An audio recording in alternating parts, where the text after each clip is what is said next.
Welcome. I'm E.G. Marshall, Chamberlain to this curious court of the mysterious and the macabre. There's a certain species of alleged human beings that delights in the practice of the practical joke. In ancient days, this was a rather hazardous pastime. It was said the immortal gods frowned on jokers because they considered the practical joke something that only they themselves had the right to play. In a way, they may have been correct, since it can be argued that the gift of life itself was the greatest practical joke the gods ever played on mankind.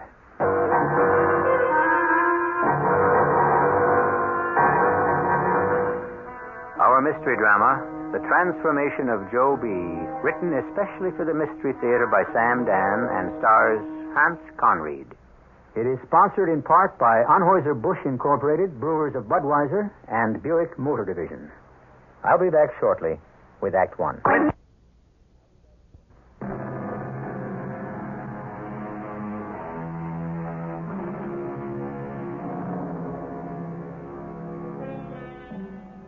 Let me have men about me that are fat, and such as sleep nights.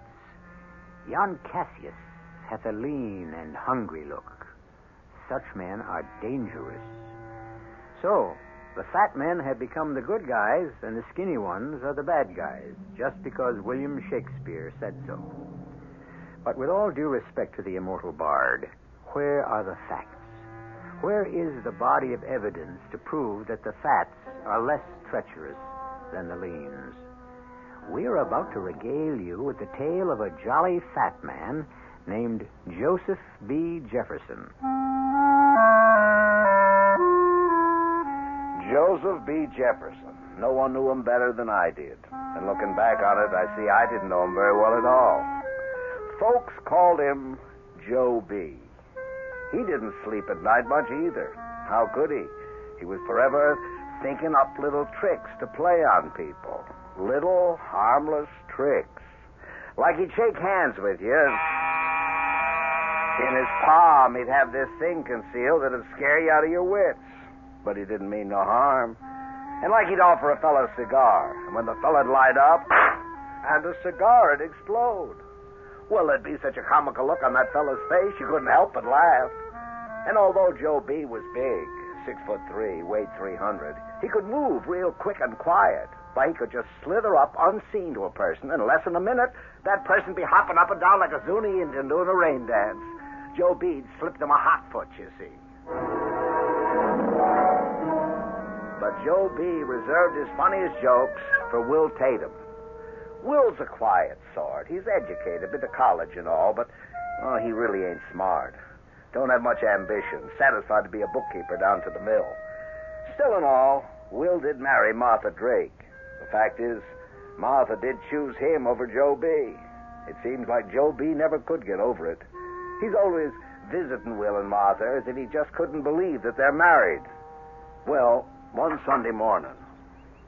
Oh, hello, Joe B. Well, how are things, Will? Oh, fine. Come on in. Yeah. Martha around? No, she's out shopping. On a Sunday? Well, you know Martha. She likes to look around for antiques. Yeah, that's a foolishness. Hey, there's something new on that sideboard there. What's that in that bowl? Goldfish? Oh, no, that's a little turtle. Is that a fact? A turtle? Now, why does anybody want a turtle? Just for a pet. Well, you want to have a pet, why not get a dog? Well, you don't have to walk a turtle. Is this here turtle have a name? Oh, yes. That's Tartarucus. Tartar what? Tartarucus. Means turtle in Greek. Oh, I see. Huh. Sure old Tartar is okay. Well, he seems happy enough. For a turtle. Well, he don't look too well to me, Will. He doesn't? No, he appears a bit peaked. I'd say he's ailing. What do you feed him? You know, little bits of chopped meat, bugs, whatever. Well, he's just not thriving. You got yourself a sick turtle on your hands, Will. Gee, is that how he looks to you? Look, don't you worry now, Will. We'll pull him through. Well, the next couple days, Joe B. was walking around town with that great big smile on his face. And if you knew Joe B., you knew a special stunt was brewing. Hey, Will, look what I got for you. How's old Tartar? Well, all right, I guess. He appears a bit sluggish to me, but I got something here to pep him up. I phoned a professor at the state college. He said they were working on a specialized turtle diet. Yeah, really? Yeah. A diet that'll make a turtle grow strong, healthy, and bigger. And he sent me some in this here package. A special diet? Yeah, so why not try it out on old Tartar? Oh, I'm not sure he needs it. No, Will, this comes direct from state college. Could it be bad? Well, no. Well, then give it a try. What do you got to lose? I'll see you around, Will. Give my best to Martha now. Yeah, I'll do that, Joby. So long, Will. I wonder what the ingredients of this diet could be. Probably highly concentrated protein. Will, now wait. Oh, Martha. I didn't know you were home. Now, you hold it. Don't you feed any of that stuff to Tartarucas.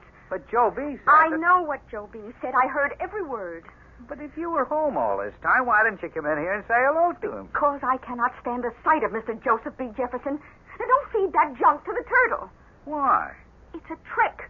Oh, what kind of trick? If Joseph B. Jefferson's involved, there has to be a trick. But what kind of a trick could anyone possibly play on a turtle? Well, it just goes to show how no one should ever underestimate Joe B. Well, it wasn't more than about 2 weeks later. Martha, Yes, dear. you look, come here. Hmm? Is it my imagination, or is Tartarucas actually growing?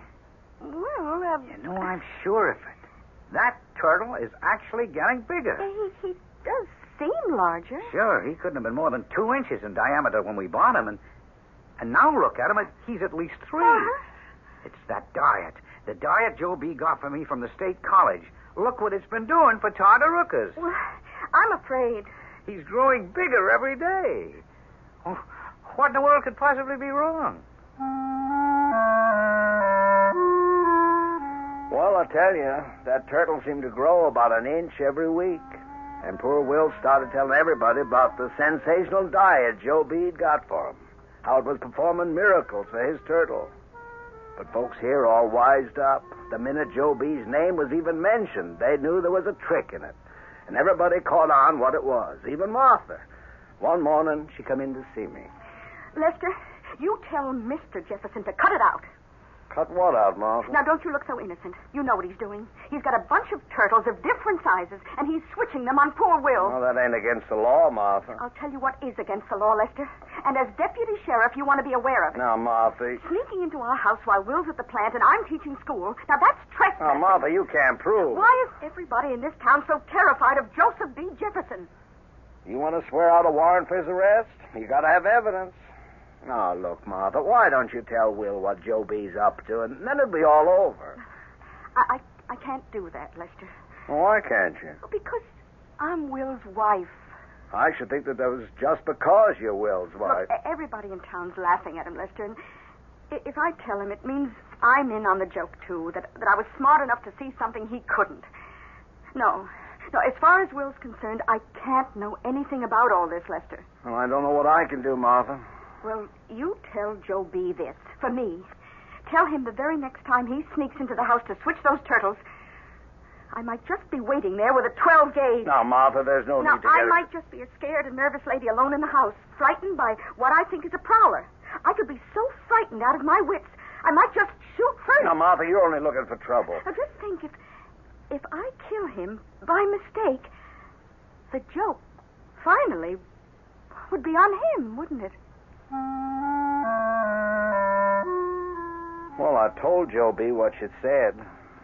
But I seen right off it was a mistake, because now a new element had been added. Danger.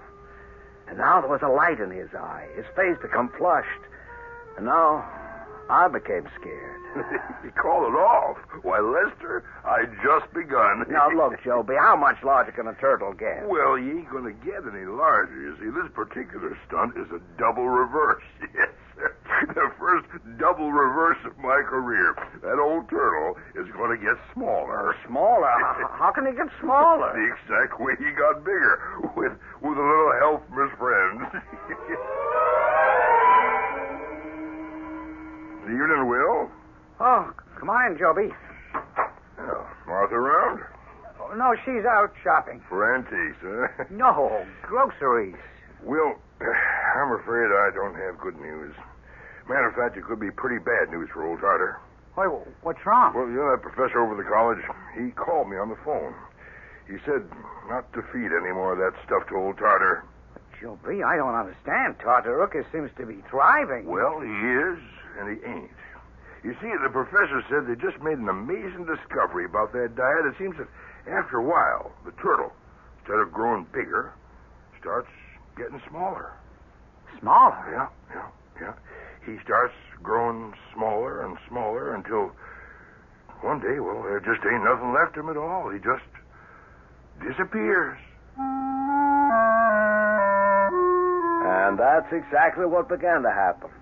It appeared to poor Will Tatum that his turtle was growing smaller and smaller in front of his eyes. Everybody in town thought it was the most comical thing. But what everybody didn't know was the game Martha was playing with Joe B. She was waiting for him with that double-barreled shotgun. But she couldn't be in the house 24 hours a day, and so far, Joe B. was lucky. But I didn't want to have a murder on my hands. And since I couldn't talk sense to Martha or to Joe B., I figured my only hope was Will himself. Oh, come on in, Lester. Oh, thank you, Will. How's old Tartar? Well, he's getting smaller and smaller. Will, what kind of game are you playing? Why do you let Joe B. make a fool out of you? You know what he's been doing with them turtles. Well, you do, don't you? Yeah. So why do you let him get away with it? Look, Lester, I have to. I have to let him get away with it. You realize everybody in town thinks that you're a sap? Well, Lester, they'd think so anyhow. That's no answer. Well, maybe there isn't any answer. There's gotta be. Why do you allow Joe B. Jefferson to make you the town fool? That's what he's doing, you know. Yes, I know. And why do you stand for it? Would you rather I killed him? Now then, it seems that more than one member of a certain family might want to kill Mr. Joseph B. Jefferson. Martha, we can understand. But mild-mannered, easygoing Will? Why does he feel he has to take abuse? Well, now, think of people you know who seem to keep asking for punishment. I'll be back shortly with Act Two.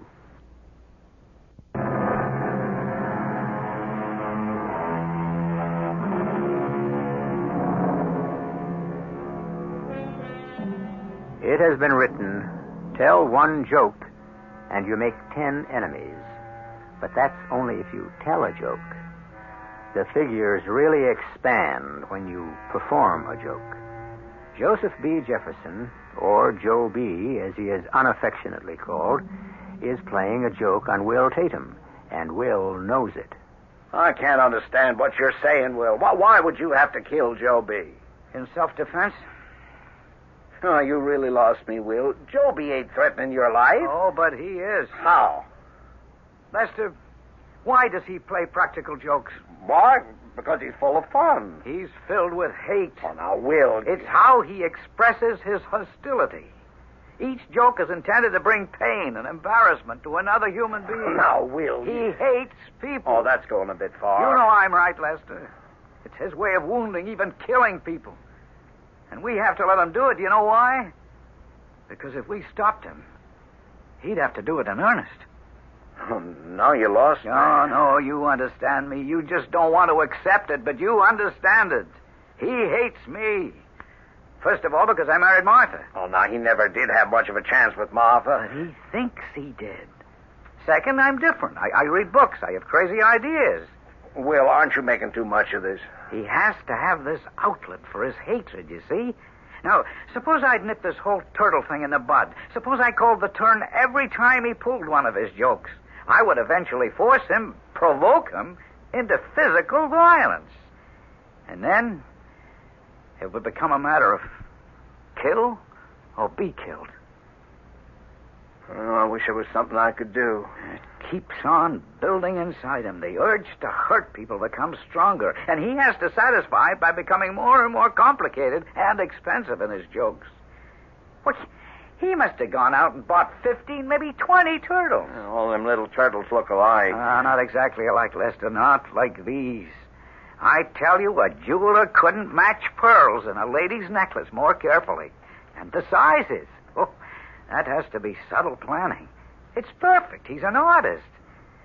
But his mind, Lester, it's twisted. The time, the trouble, and now the very real risk he has to undergo. Well, I still say you have to stop it. He's making you look like a dummy. On the other hand, it's also known as turning the other cheek, isn't it? Excuse me, Lester. Well, hi there, Will. I just thought I'd drop in to see how old Tartar's getting on. Not too good, Joe B. Well, hello there, Lester. Anybody being placed under arrest around here? Well, there's somebody that ought to be. Hey, now look at old Tartar. He did get just a mite smaller, don't you think, Will? Oh, poor old fella. Will, look at this. Look what I bought. Oh, I didn't know we had company. Well, good evening, Martha. Yeah, I was just going. What is that ugly old plate you got there, Martha? Is that one of them antiques you keep running after? Well, it's obviously a very old platter. The man said it was from somewhere in Central Europe around the 12th century. It doesn't matter. I only paid $1 for it. $1 for a beat-up tin thing like that? It's bronze. And you can see the designs on it. It looks like a coat of arms. Hey, Martha, you may have stumbled across a real find. It must have been 2 days later when it all began, early in the morning, before Martha and Will had to leave for work. Joe B. came to call. Martha, Will, I want you to listen to me and not interrupt till I've said my piece. I had a dream last night. Would you like a cup of coffee, Joe B? I seen an angel dressed in white and holding a sword. The hilt was gold and the blade was made of fire. And this angel said to me in a voice as sweet as honey, but at the same time edged with steel, Joseph B. Jefferson, you change your ways here. You stop playing them practical jokes on people, or you will roast an everlasting flame of hell. Will, Martha, can you ever forgive me?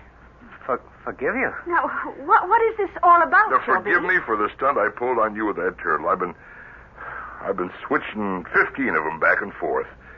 Forgive me for all the pain and embarrassment I've ever caused you. Oh, Joe. Now, starting today, I'm beginning a new life. I want to be your friend.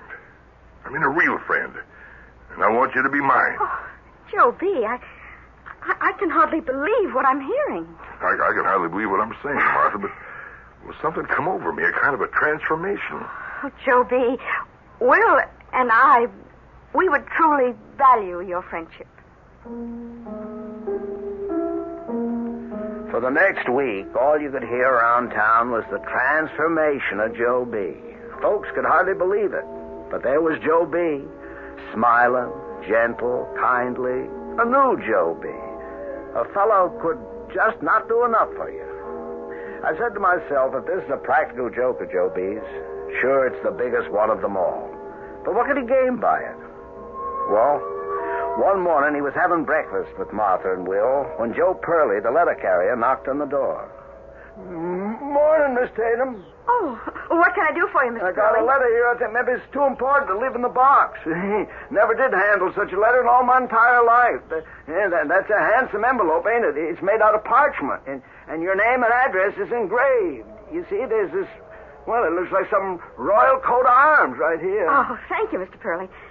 If it turns out there's anything in this envelope that concerns you, I'll send for you immediately. Good morning. Morning. Will. Yes, Will, Martha? what do you make of this? Hey, that's something. Well, open it. Well, it's almost a pity to tear this envelope. What could it be? Oh, what does it say? Let me see. Here, dear Mrs. Tatum, an heirloom of purely sentimental value, which has been in our family for some generations, disappeared some time ago. I have traced it to the United States and, by a fortunate stroke, to you. I am interested in buying it, and I offer you $500. I am staying at the Excelsior Hotel in Chicago.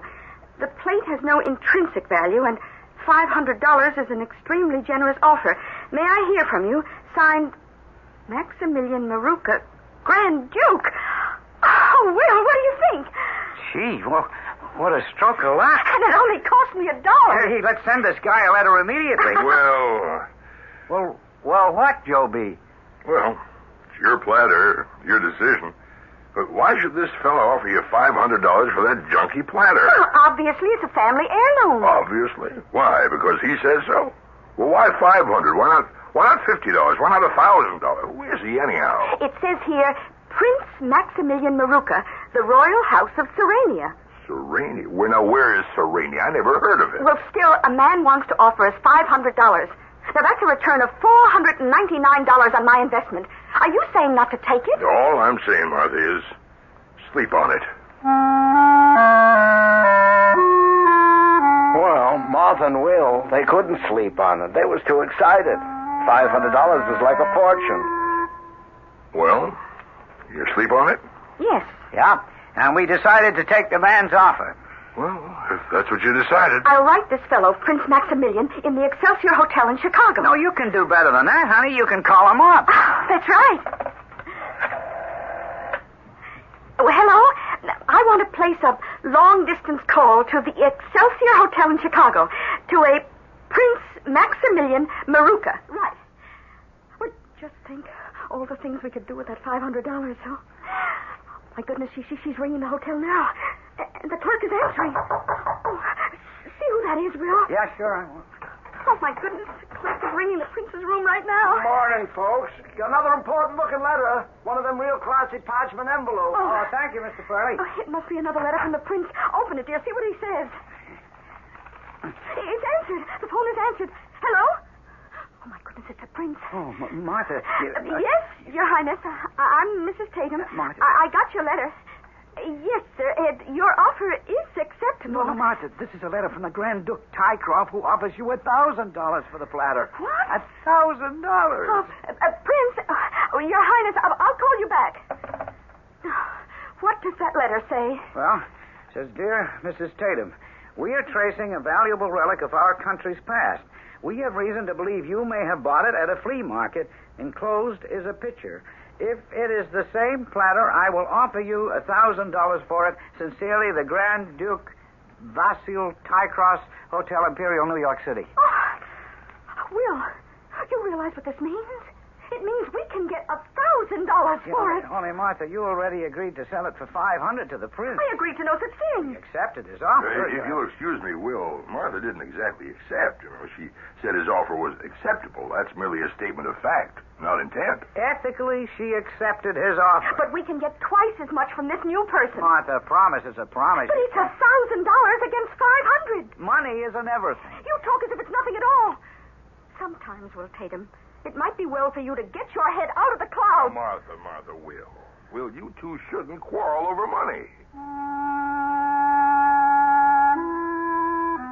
But they did quarrel. They quarreled long and loud. And you should remember they were both folks who never quarreled at all.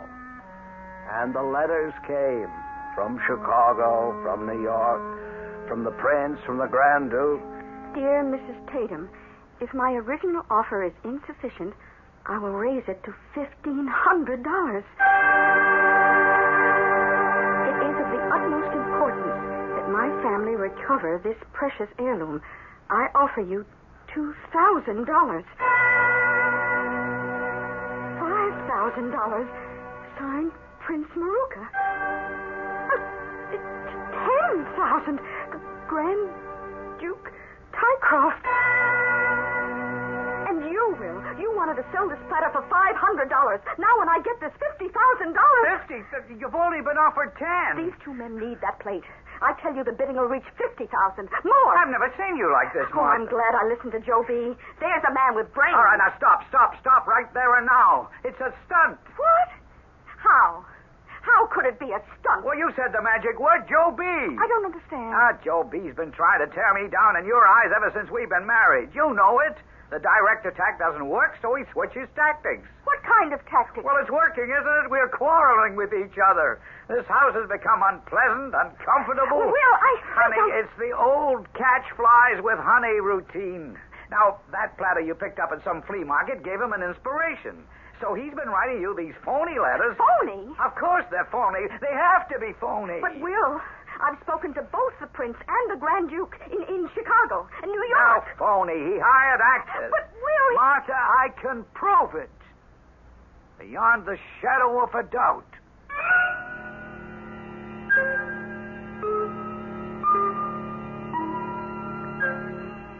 When in doubt, quote Shakespeare, reputation is an idle and most false imposition, oft got without merit, and lost without deserving. Or the Bible. Can the leopard change its spots? The point is, has Joe B. undergone a sincere conversion, or is the wolf only disguised in sheep's clothing? Act 3 shall complete the tale.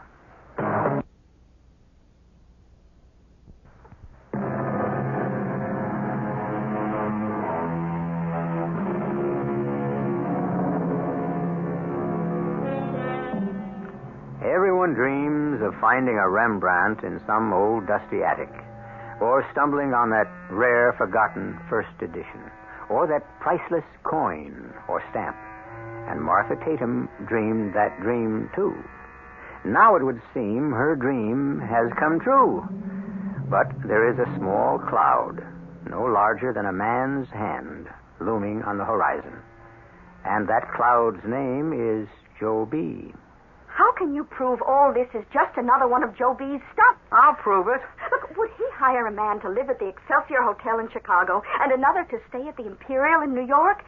Well, they've been there 2 weeks, and those places cost a fortune. Oh, Martha, money is no object to Joe B. He's willing to spend it. But to invest so much money, effort, time, he'd have to be crazy. He is crazy.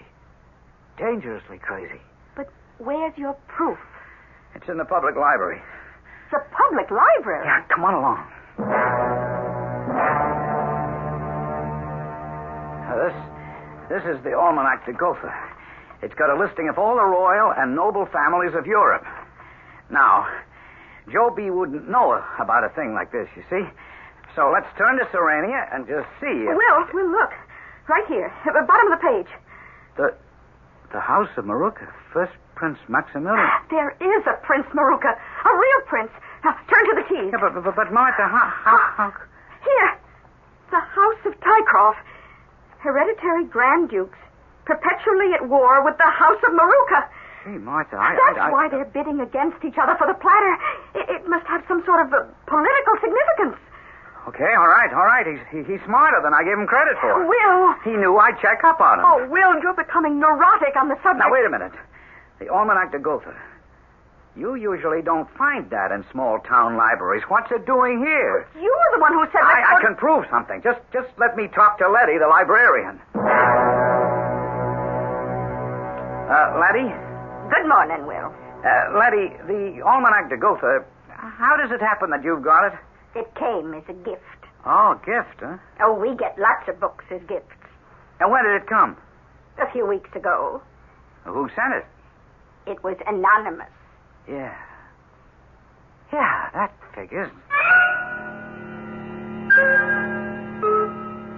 You see, Martha, it all falls into place. He got the Almanac de Gotha and found the family names he wanted. And then he sent the almanac here to the library in case I became suspicious.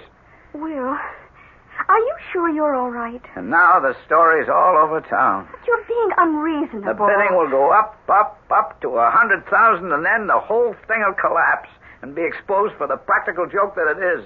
The biggest practical joke Joe B. ever pulled. Oh, Will, leave Joe B. out of this. He's reformed. He has nothing to do with it. No. Well, you always wanted to believe good of everyone. Everyone except Joe B.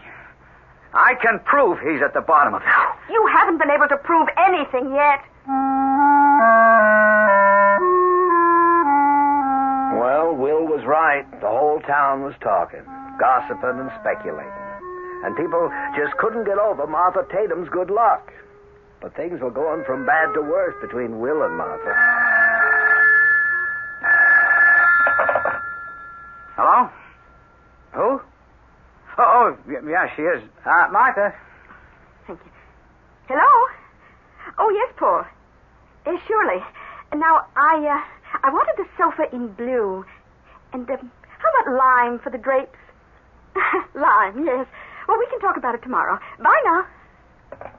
What can we talk about tomorrow, Martha? And who is Paul? Oh, he's a new interior decorator in town, and he's designing our new home. What new home? The one we're going to buy. With what? With the money we're getting from the plate. But, Martha, we're not getting any money. The whole thing's a fraud. The bidding is already up to $30,000, so it shows what you know. Martha, what's happened to you? You've lost your head. You're not going to get any money.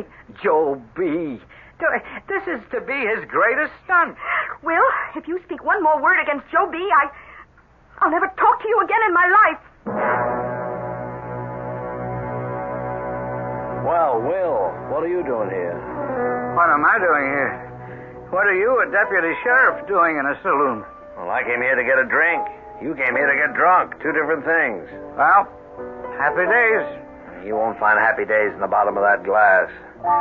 Will, what's it all about? Martha, you see, Lester, Joe B's going to make her and me the laughing stock of this town. This royal plate stunt of his, he'll make Martha look like such a fool. And when it suits him, he'll tell everybody how he worked. Oh, I can't believe Remember what I told you? He was progressing from a hot foot and exploding cigars. The stunts would get grander and more elaborate, more expensive. Yeah, but you have to have proof, Will. I have the best proof in the world. The feeling in my bones. Okay, maybe you're right.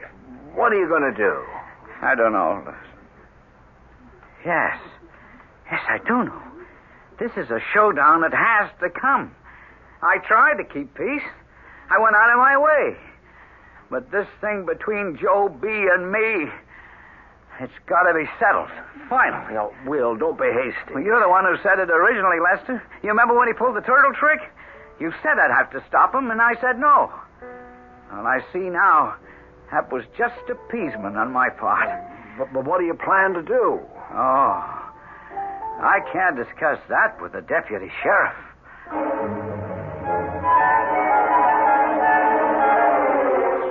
Morning, folks. Here's your usual mail from their royalties and the rest of it. Thank you, Mr. Pearly. Good day. What's the price today, Miss Tatum? Oh, you'll be informed in due time, Mr. Pearly. Now, what's this? Oh, Mrs. Tatum, on behalf of a free Serenia, we beg you not to sell the plate to either the Grand Duke or the Prince. This plate, the symbol of authority, should be given to the Committee for a Free Serenia. We have no money, but you will be amply repaid by the goodness of your deed. Now, what do you suppose this is all about? Oh, you're at it. It's fantastic. Give them the platter. Give them? Well, yes, certainly. They deserve it. Now I know why the Duke and the Prince kept bidding. Evidently, the party that has the plate has the claim to being the legitimate government. Oh, I'll have to show this to Joe B. It puts a new perspective on things. Oh, this plate, it's no longer worth thousands. It's the fate of a nation. It's worth millions. But if we believe in freedom and justice and liberty... Oh, but we do. We certainly do. Well, then we should give this to the people, not sell it. Oh, you should never let sentiment interfere with business. Is that something you learned from Joe B? Well, it's certainly something you never learned. What do you think, Joe B? Well, Martha, it's got to be a crank. This thing has been in the papers. Obviously, somebody's trying to cash in on it. Look, forget it. Here's what we're going to do, Martha. We'll invite the Grand Duke and the Prince to come here, say, on Saturday, and they can bid. Winner gets the plate. Oh, I better answer it, Joe B. Hi, folks. Just one letter today. What's the bid now? Oh, you won't miss a thing, I promise you, Mr. Pearly. Good day. Good day. This envelope, it looks the same as the one I got the other day. It is the same. Listen, dear Mrs. Tatum, the plate belongs to the people. We will use any means to recover it. If you refuse to let us have it, the Committee for a Free Serenia. Well, that settles it. Settles what? This can be dangerous. Oh, Will, I tell you, it's a crime. I won't have that plate in my house. Now, just a minute. It's as much my house as No, yours. wait. I will take custody of the plate for you, Martha. I'm handling the negotiations anyhow. Oh, well, it'll probably be safer with you. Now, we'll set the time and place for the Prince and Grand Duke to arrive. Tell them to bring plenty of money. Well, you mean you're going to disregard this letter? How can you? Well, I better be getting along. Got plenty of details to tend to. Let me have the plate. Huh? But wait a minute. We'll talk later. Goodbye, folks. And Will, don't be so nervous. Martha, get out of it. Out of what? Give the plate to the committee, whoever they are. And give up $1 million? Martha, there isn't any $1 million. Come Saturday, you'll be waiting for the phony prince and the Grand Duke, and nobody will show up. And then Joe B. will start laughing out loud in public and start telling how he did it. Well, let me show you how wrong you are. You say the Grand Duke is phony. The prince is phony. The plate is phony. Yes. Then if it's all phony, why isn't the Committee for Freedom or whatever phony too? You see? You can't answer that. Well, from here on, a lot of things can't be answered. Because that night, I was sitting in my office. I got a call from Letitia Haas, a librarian who lives down the street from Joe B. Lester, you better come quick. I think I've seen someone prowling around the outside of Joe B.'s house. And I'm not sure, but I think he might have had a gun. But just as I arrived at Joe B.'s house, I jumped out of the car. I ran into the house. Yeah, there was the heavy smell of cordite. A gun had gone off in here. And in the living room, lying dead on the floor, was Joe B. Yeah, all 300 pounds of Joe B. Dead.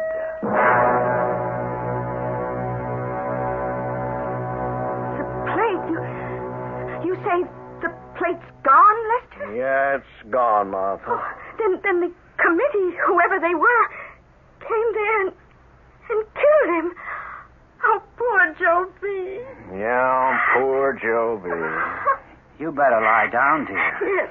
Before you do, Martha, you say you were asleep when it happened, and Will? Yes, Will and I went to sleep at the same time. I see. Go get some rest, Martha. Yes, I will. Did you kill him, Will? Why would I kill him? Well, let us say you went over to his house. Why? To offer him a way out. Get rid of the plate by giving it to the committee or whatever. This means that poor Martha isn't left with egg on her face, waiting for the nobility to show up and offer her millions. He refuses.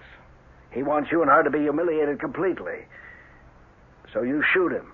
Now, Lester, why should I shoot the man who's helping my wife to become a millionaire? Will, you told me it had come to a showdown. You or him. His practical jokes had forced one of you to kill the other. Oh, but he reformed. He no longer played jokes.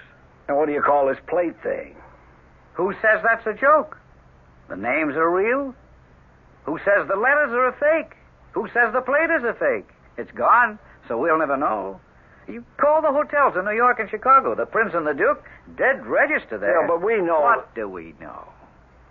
Lester, we only know that my wife bought a plate at a flea market. From then on, she received a number of letters. One of them was threatening. And as a result, Joe B. was killed. The plate is gone, and the whole thing is all over. Now, can we let it rest at that? Well, I suppose we'll have to let it rest at that.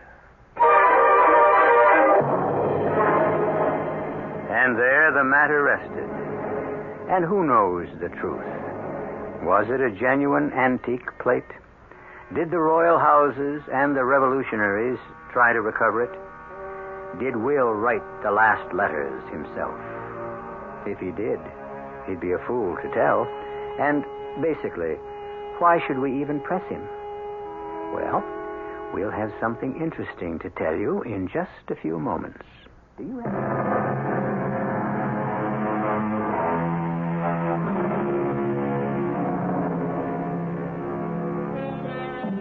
The Boy Who Cried Wolf is a favorite fable for children, but it has its most serious applications. After all, adults who cry wolf, by virtue of their very age, have been crying it longer than children. So, here you had Joe B., Joseph B. Jefferson, a practical joker all his life. Had he reformed in the end, or was this his last and greatest stunt? Our cast included Hans Conried, Ian Martin, Rainer Rayburn, and Joe Silver. The entire production was under the direction of Hyman Brown. Radio Mystery Theater was sponsored in part by Buick Motor Division and Anheuser-Busch Incorporated, brewers of Budweiser. This is E.G. Marshall inviting you to return to our Mystery Theater for another adventure in the... The CBS Radio Mystery Theater presents...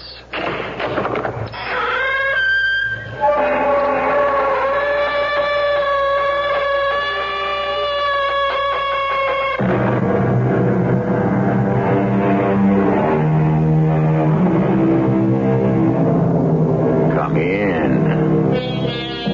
Welcome. I'm E.G. Marshall. Look not upon the wine when it is red in the cup. The good book tells us, it biteth like a serpent. It stingeth like an adder. But when it glows that fiery red and bites and stings like a rattlesnake, that's when it bubbles the blood and fires the brain. That's the time, the only time it's worth looking at. But it's hard, so hard to do the right thing. And it's such a small word, such a tiny word. It only has 2 letters. Why is it so hard to say no? I'm guilty. I say you're innocent. I wanted to kill him. That's unimportant. The gun. Yes. My fingerprints are on the gun. I still say you're innocent. Why?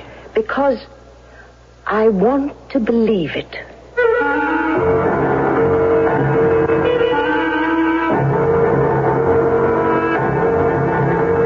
Our mystery drama, Little Green Death, was written especially for the Mystery Theater by Sam Dan and stars Kim Hunter.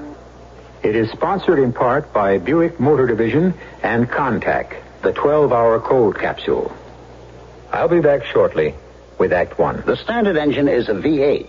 Standard tires, steel-belted radials. There are front and rear stabilizer bars, special springs and shock valving, fast ratio power steering, and a rally steering wheel.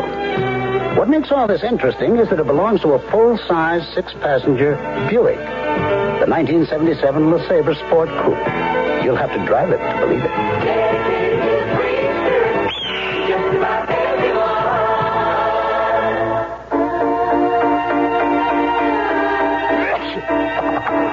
Here in my hand is a little capsule. It's Contact. It contains enough cold medicine to help relieve cold symptoms caused by every known virus. Think about that the next time you're sick. Sneezing, dripping, all clogged up. Then let us help you with real medicine, like Contact. We're number 1 in the whole world. Give your cold to Contact. Real medicine for real cold. Take only as directed.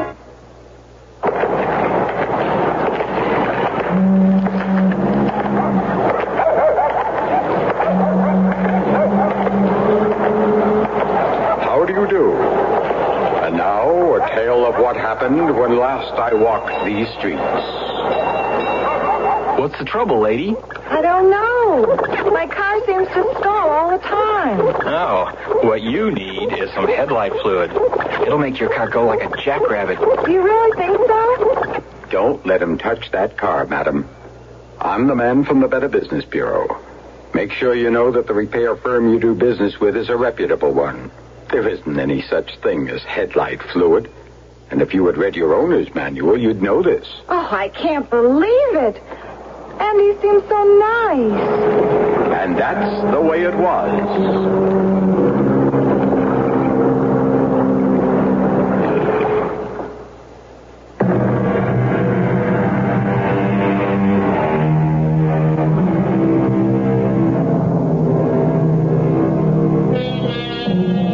At a place in Russia called Borodino, Napoleon won a battle but lost a war. Now, why should we be concerned? This is, after all, the Mystery Theater, not the History Theater. You see, at the Battle of Borodino, Napoleon was not his usual alert, brilliant self. He was tired. It was an effort to think, to act. Why? Because he had a cold. And why did he have a cold? Because his feet were wet. And why? Because his orderly was drunk the night before and had neglected to make sure that the emperor would have a pair of dry boots. And so the history of the world was changed. We don't even know that orderly's name. But let us consider some other workings of blind chance. Oh, my head. You looking at me for sympathy? Please, don't shout. I'm only whispering. This time, I swear I'll stay on the wagon. Till you fall off again. Look, I got it down to once a year. Once too many. Where did you go last night? Oh, boy, do I know. Well, what did you do? Do I remember? All year, you hardly touch a drop. I know. And then one night, for some reason, for no reason you ever want to talk about, you just get blind, staggering drunk. Now, why? If I could answer that. If only I could answer that. Are you going to work today? Oh, sure. Big sale. Got to open the store early. Elmer, look, about the note. Yeah, well, that's why I thought we'd have the sale. Raise cash quickly. Did you talk to Bob Kirtland? Well, yeah. About an extension? You know Bob Kirtland. He said no. But don't worry. I'll have the cash for him by next week. Sure, by giving away all the stock in the store. It won't be that bad. It'll be worse. We needed the extension, Elmer, so we could work off the debt and still have some equity. I went to see Kirtland at his country house. I told him if he didn't give me an extension, it'd mean I'd probably have to go out of business. You know what he said?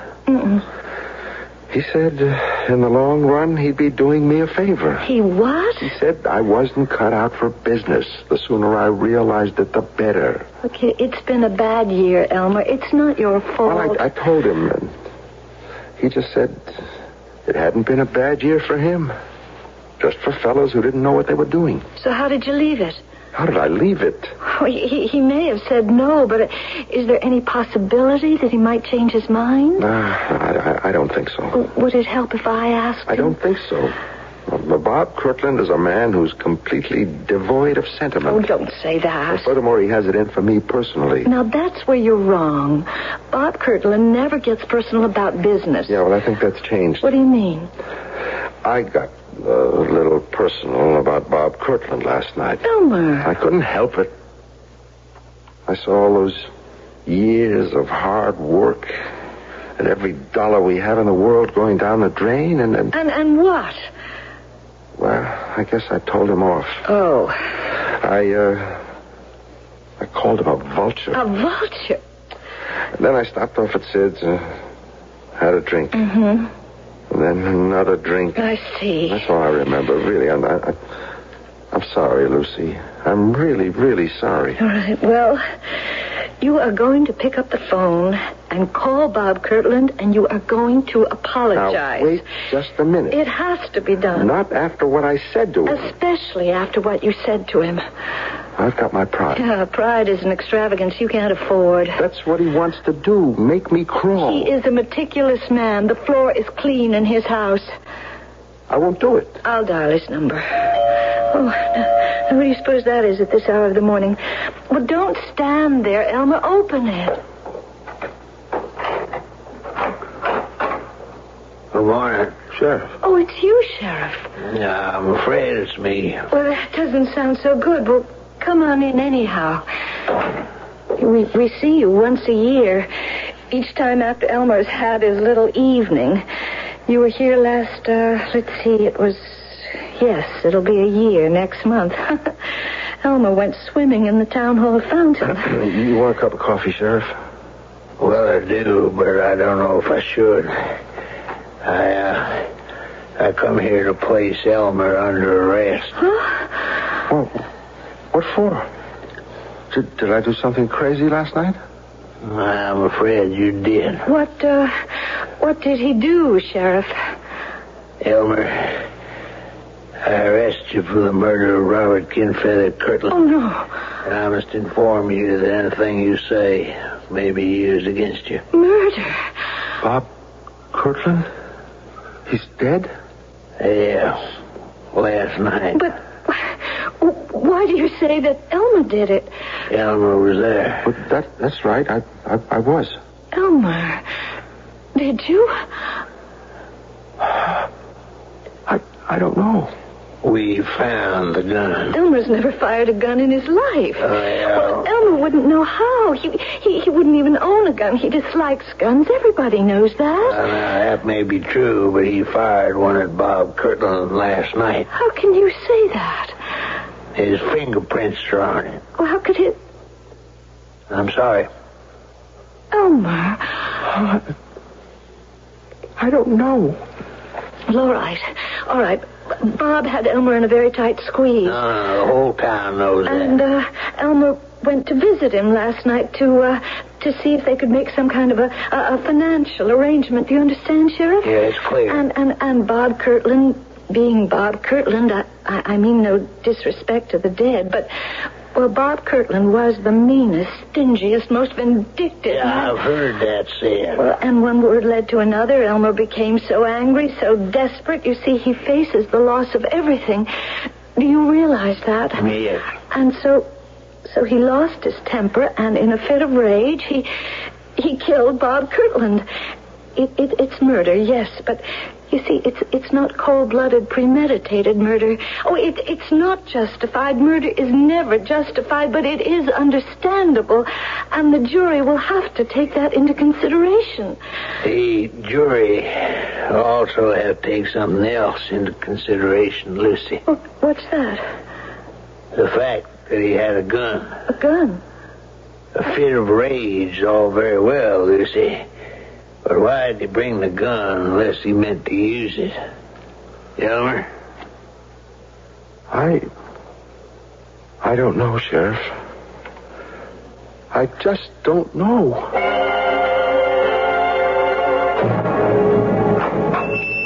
Lucy.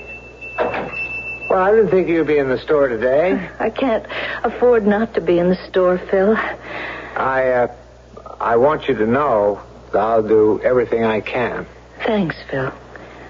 I don't believe Elmer could have killed Bob Kirtland. Oh, they've got a gun with his fingerprints. I don't care about that.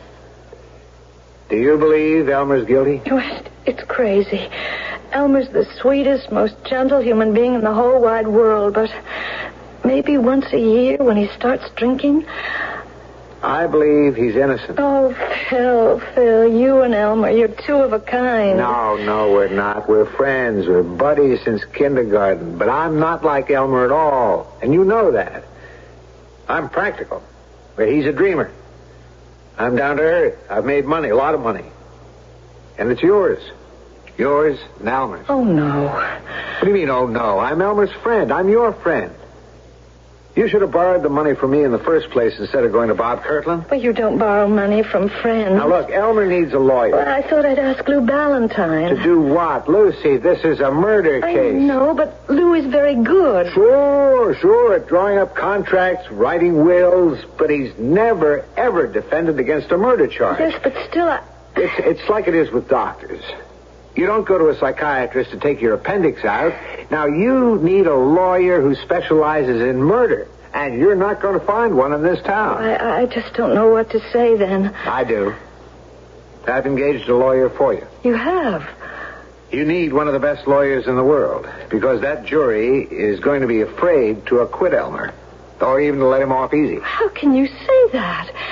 Elmer grew up in this town. Everybody knows him. They'll be fair. Melissa Kirtland is on her way home from Europe. Her father's dead.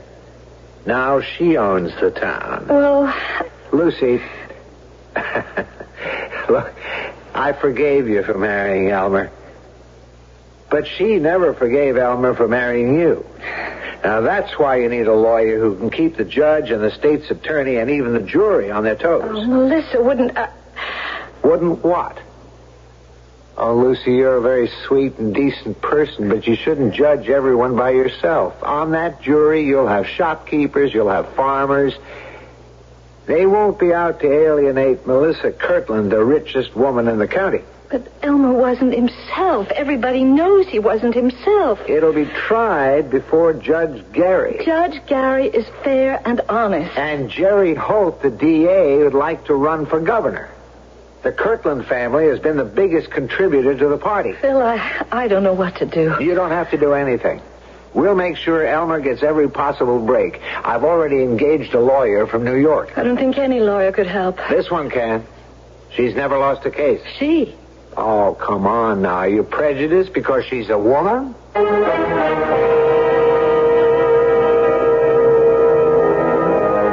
Interesting question. When a man faces trial for his life, no one can be closer to him than his attorney. And if the lawyer happens to be a woman, can his wife ever really feel completely at ease? Especially if he's acquitted. It means that the most important thing in his life will have been done for him by another woman. I just bring this up as a bonus. I'll return shortly with Act 2. This is Howard Cosell introducing the one subject about which I cannot speak with authority, CB Radio, but I'm not alone. Therefore, for everyone who hungers for knowledge, I question General Electric. Their answers make it apparent why GE is expert in CB. Listen to the words of Jim Tillman, GE CB Engineering Manager. Jim, give me one good reason to buy GE CB. Performance, Howard. A hackneyed phrase. Be specific. Okay. There's been much speculation that 40-channel units have less power than 23s. However, GE's 40-channel models are engineered for maximum allowable power and exceed FCC guidelines on interference. Maximum allowable power? Sounds like my good wife, Emmy. But seriously, Jim, it argues persuasively for GE CB. Performance, another reason to buy GE CB. This is Howard Cosell saying GE. That's more than you can say about any other CB. When I was a little kid, I didn't worry at all about taxes. Thought my daddy did. Then, when I graduated from high school, I started to earn money and pay taxes myself. Actually earned enough to take some business courses. And then I opened my own carryout shop. Eventually, that one shop became 14 carryouts, spread all over the city. Well, now I'm retired, and since I'm over 65, I'm eligible for special income tax benefits, like an extra $750 exemption, special provisions when I sell my home, and even a credit for the elderly. The Internal Revenue Service has a free booklet that tells you all about tax benefits for older Americans. Use the coupon inside your tax package to order it. You'll be surprised how much help it'll give you. Sure helped me. Well, if you say so, Granddaddy. Yeah, I say so.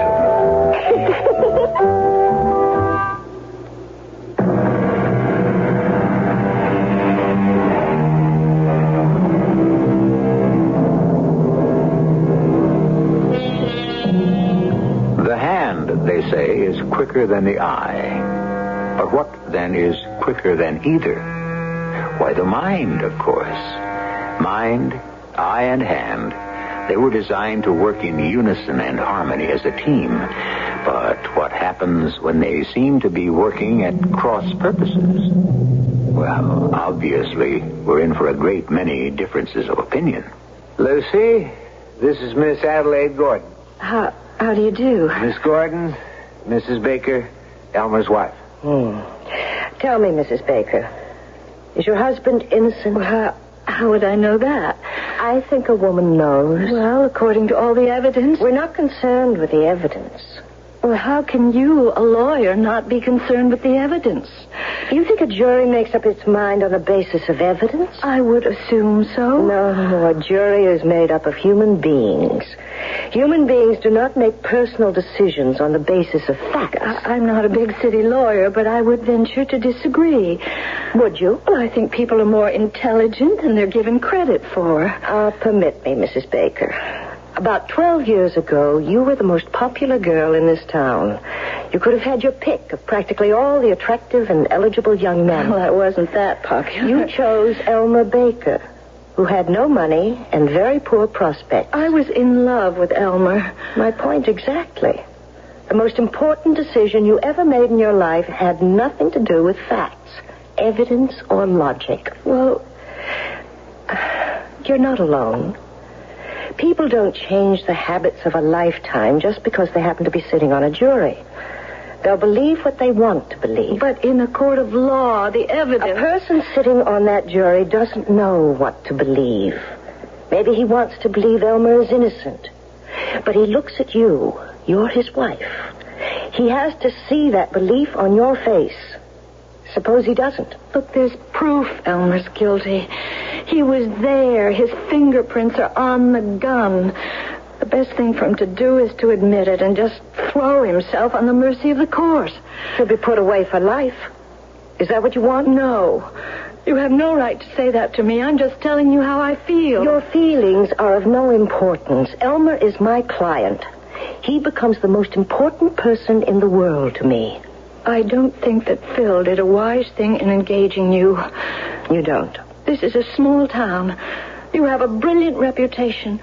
People will resent your presence here. They'll feel you're the big city expert here to show up the local talent. Let's straighten it out, Mrs. Baker. You wouldn't feel this way if I were a man. You're jealous of me. That is the most ridiculous thing. He's in desperate trouble. You want to be the one to save him. I have no interest in your husband as a man. I'm considered one of the top 10 trial lawyers in the country. But I won't force myself into this case. I could be on the next plane out of here. Now, wait a minute, Miss Gordon. You agreed to take the case. Mrs. Baker can lose it for me. Let the jury see the doubt and indecision on her face, and we don't have a chance. But we don't have a chance anyhow. The gun, the fingerprints. Believe he's innocent, Mrs. Baker. Phil Hastings here believes it. Do you, Phil? Do you really? Yes. That's why I accepted the assignment. Because Mr. Hastings is sincerely convinced of your husband's innocence. Mrs. Baker, you know Elmer better than anyone. In your heart. Now forget the gun and the fingerprints and the motive and the opportunity. Do you believe Elmer could commit murder? No. Believe that when you sit in the courtroom. If Bob Kirtland put the squeeze on many people in this town, there could be others with a motive to kill him. Is that true, Mr. Hastings? Oh, yes. Let's see if we could trace Elmer's movements. He left home at about what time, Mrs. Baker? Oh, just about 4. And he headed out toward the Kirtland place. How long would it take him to get there? About half an hour. No one was at the house except Mr. Kirtland. Now, the next thing we hear about Elmer comes from you, Mr. Hastings. Yes. About 11:30, I got a call from Sid Bellows. He owns a bar. He said I ought to come down and keep an eye on Elmer. And I went down there. Elmer was pretty far gone. I couldn't reason with him in that state, so I stayed with him till he passed out. Then I took him home. And what time was that? What time was that, Lucy? Midnight? Mm-hmm. Midnight, exactly. I know, because there was a show on the air that had just gone off. And then what? I managed to get him to bed. He slept through the night till 7 in the morning when he had to get up to go to work. He left the house at 4 in the afternoon. At 4:30, he arrived at the Kirtland house. What time did he show up at the tavern? A little after 5. Sid will confirm that. How long would it take to get from the Kirtland house to Sid's tavern? Maybe a half hour. Then he only spent a few minutes with Bob Kirtland. The coroner places the time of death somewhere around 4:30. Oh, I don't know. It just gets worse and worse. Look, no matter how bad it sounds, Lucy, you just keep believing. I'll try.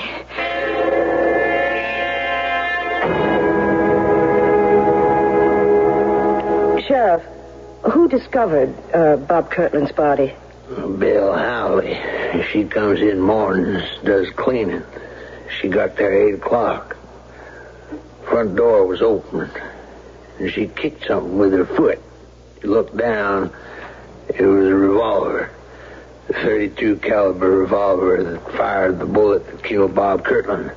That's been established by ballistical tests. Did she pick it up? She was about to.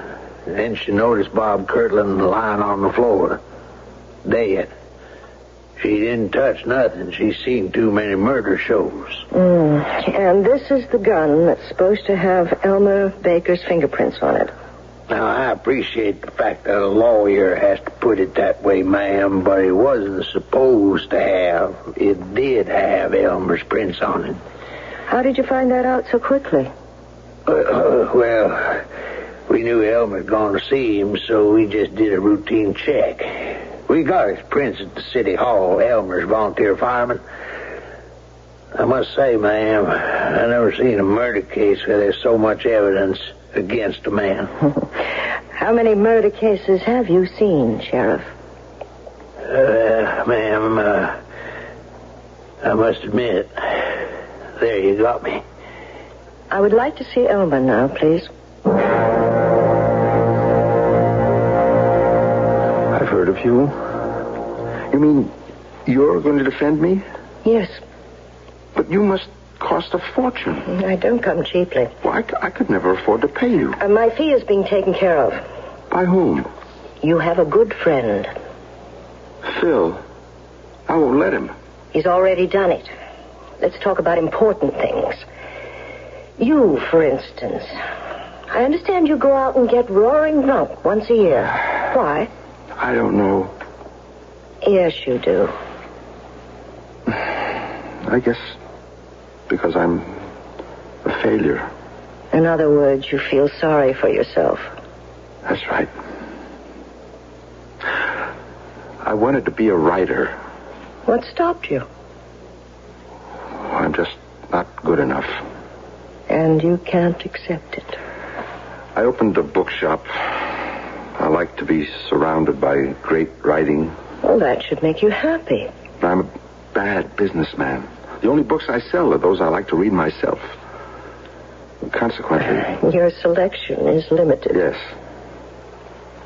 Well, things turned bad financially. I had to borrow money from Bob Kirtland. I couldn't pay it back on time. So you went to see him to ask for an extension. Yes, that's right. How did it turn out? Bad. I knew it would be bad before I even got there. How? You believe in signs, omens? It depends. I have this new car. You were tight for money and you bought a new car? Well, what could we do? The old one collapsed. You can't live without a car in this town? All right, go ahead. Kirtland's place is across the Mule River. Yes. You've got to go over the new bridge to get there. The big steel suspension bridge. I don't even know why I bother telling you this. I mean, it's stupid. You never know. Well, they were painting it. They had a crew spraying this green paint on the bridge. Those fellas are supposed to be careful, but I got some paint on the grill of the car. Paint? Well, it wasn't much. It was just a couple of drops. But it was just my luck. I knew then things would go badly. And they did. I asked Bob for some more time. He said no. Well, we had some words. And I left. Just to go out and tie one on. Did you kill him? I don't know. You were sober at the time, weren't you? No, I don't know about that either. You see, even to go and talk to Bob Kirtland took more nerve than I've got when I'm sober. So I bought a bottle, and I kept fortifying myself on the way there. As I remember, that was the text of Bob's sermon to me. Did you kill him? I must have. That's not an answer we can work with. Did you kill him? I don't know. Look, I can't stand the thought of killing. That's how I've been all my life. I'm absolutely unable to take another human life. And yet... Yes? Well, there's the gun. How can we explain my fingerprints on that gun? At this point, we can't. Let's forget it for now. You say you were unable to take a human life. Yes, I'd sooner die. But... Yes? The gun. What about the gun? Well, that's it. I can't explain that gun. What was I doing with a gun? No, wait. Did you have a gun when you went to see Kirtland? I don't see how. But I remember a gun. You remember a gun? Yes. You remember seeing a gun, carrying a gun, firing a gun? I just remember holding a gun. There was a gun in my hand. When? That day, that night. It's gone from me. I can't really remember what happened. All right, maybe I don't want to remember. What's the difference? The fact is, everything's gone from my memory except that gun. I remember holding a gun.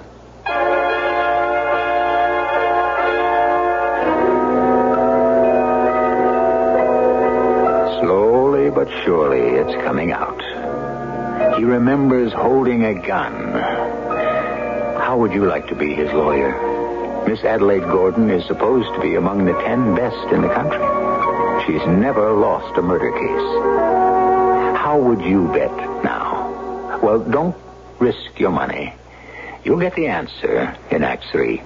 We know a mover who knows about moving. We're going to a new hometown. He cares about the treasures he's packing. With Allied Van Lines, we're safe and sound. Allied Van Lines, our people care. More families choose us to get them there. Moving with Allied Van Lines, the most trusted in the world. I'm Jack Shang, president of Allied Van Lines. I want you to know that all of the people at Allied have made a personal commitment to make your move go smoothly. Our moving counselors, packers, van foremen, and agents are proud that more families choose Allied than any other mover. They're dedicated and committed to doing the best possible job for you. Allied Van Lines, our people care. More families choose us to get them there. Moving with Allied Van Lines, the most trusted in the world. See the yellow pages for the Allied Van Lines agent near you. Yeah, it's a good feeling, a good feeling. Oh. Yes, it's a good feeling, a good feeling. Have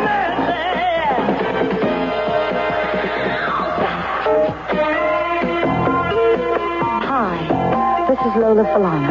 You know, the minimum wage is $2.30 an hour for most non-farm workers. If you're not being paid the minimum wage and you think you should be, then call the nearest wage in our office today. This message has been brought to you as a public service by the U.S. Department of Labor and this station. Hey, it's a good feeling, a real good feeling, getting satisfaction every day. Yeah, it's a good feeling.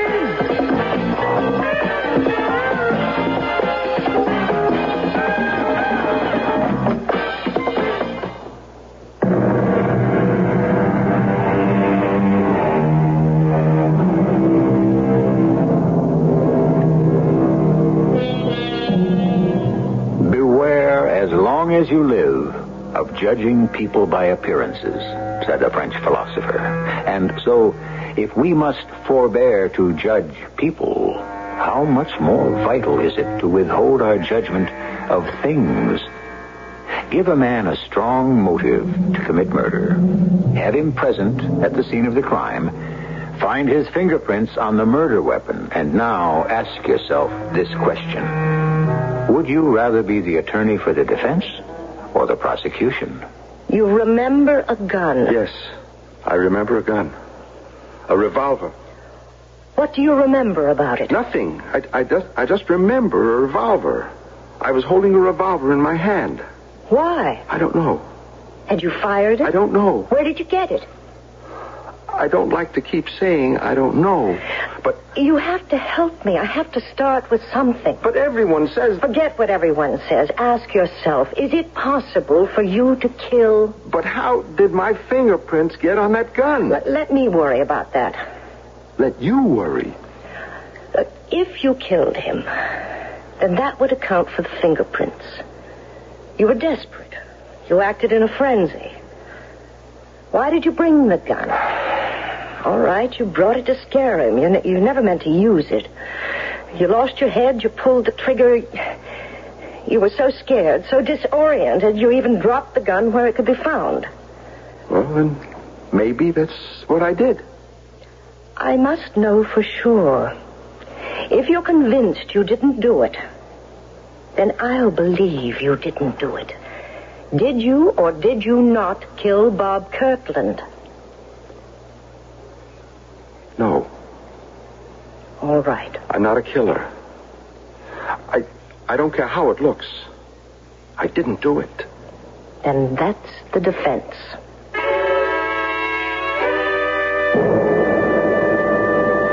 Phil, we have to talk to her. I'm frightened. She isn't doing anything. Now, maybe it looks that way, but you But don't... what? Look, she's supposed to be this big, high-powered lawyer, but she just sits there and nothing happens.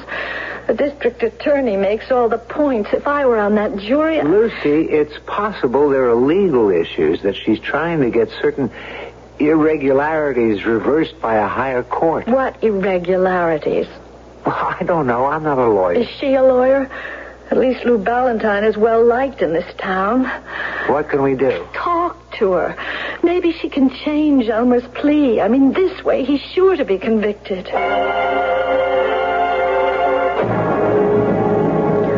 I'm sorry. You're dissatisfied, Mrs. Baker. I don't know what to say. It's obvious we're losing this case.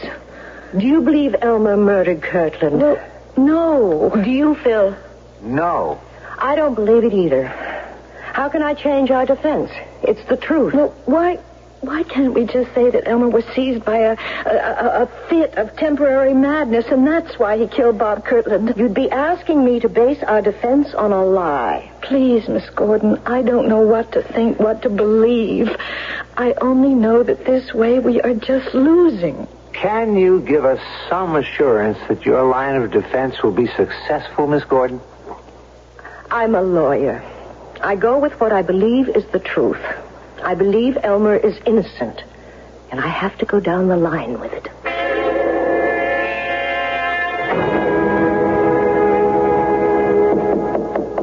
Come in. Oh, wow. Good evening, Miss Gordon. Mind if I ask you a few questions, Sheriff? No, have a seat. Thank you.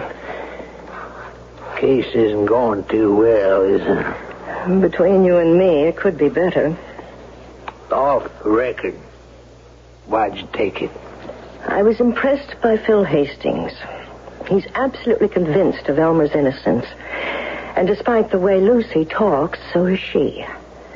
And when you look into Elmer's eyes, you know he's not a killer. None of that seems to be going over with the jury. Well, this jury's different. That's the truth. They can't afford to acquit against the evidence. I know about Melissa Kirtland and her influence. And she hates Elmer. And that's understandable. She thinks he killed her father. No. She hated her father. Just 12 years ago, she was crazy about Elmer. That's funny. The richest girl in town falling for the poorest boy. She made no secret of it. She was out to get him. But he turned her down. And she never did forgive him. He could have married Melissa Kirtland. Instead, he married Lucy. Lucy was going steady. Well, we thought it was steady with Phil Hastings. Phil took it hard. He got into a pretty bad fist fight.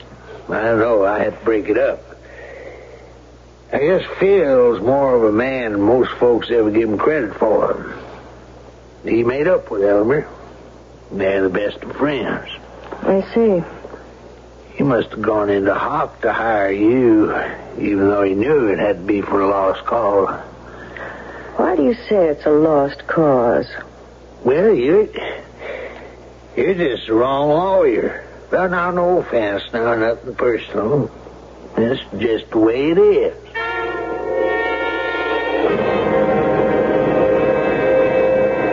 Please, sit down, Miss Gordon. Thank you, Mr. Ballantyne. I must say, this is an honor. The Adelaide Gordon visiting an old country lawyer like myself. You're much too modest, Mr. Ballantyne. The fact is, I've come for a consultation. Have you been following the trial? Yes. We've never had anything like it in town. You're aware of my line of defense. Yes. What line would you have used? Same one. I would have insisted on Elmer's innocence, just as you are. Why? For the same reason. I believe in it. Well, that's my problem, Mr. Ballantyne. You would have the ability to transfer this belief to the jury. Evidently, I don't. I think you're doing an excellent job, Miss Gordon. The trial isn't over yet. It is, and you know it. Well, if we could assume that Elmer did not murder Bob Kirtland, we must ask ourselves the logical question. Who did? I'm a lawyer, not a detective. Sometimes there's little difference. You might ask yourself a question. Instead of trying to find out who else may have wanted to kill Bob Kirtland, who might have wanted to kill Elmer Baker? Kill Elmer? Well, sending him to jail for 20 years, or life, amounts to the same thing. Yes, I see what you mean. Who would want to kill Elmer?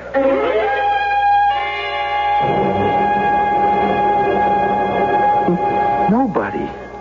I mean, I don't have any enemies. Think. Who? You never got into a fight with anyone? No, never.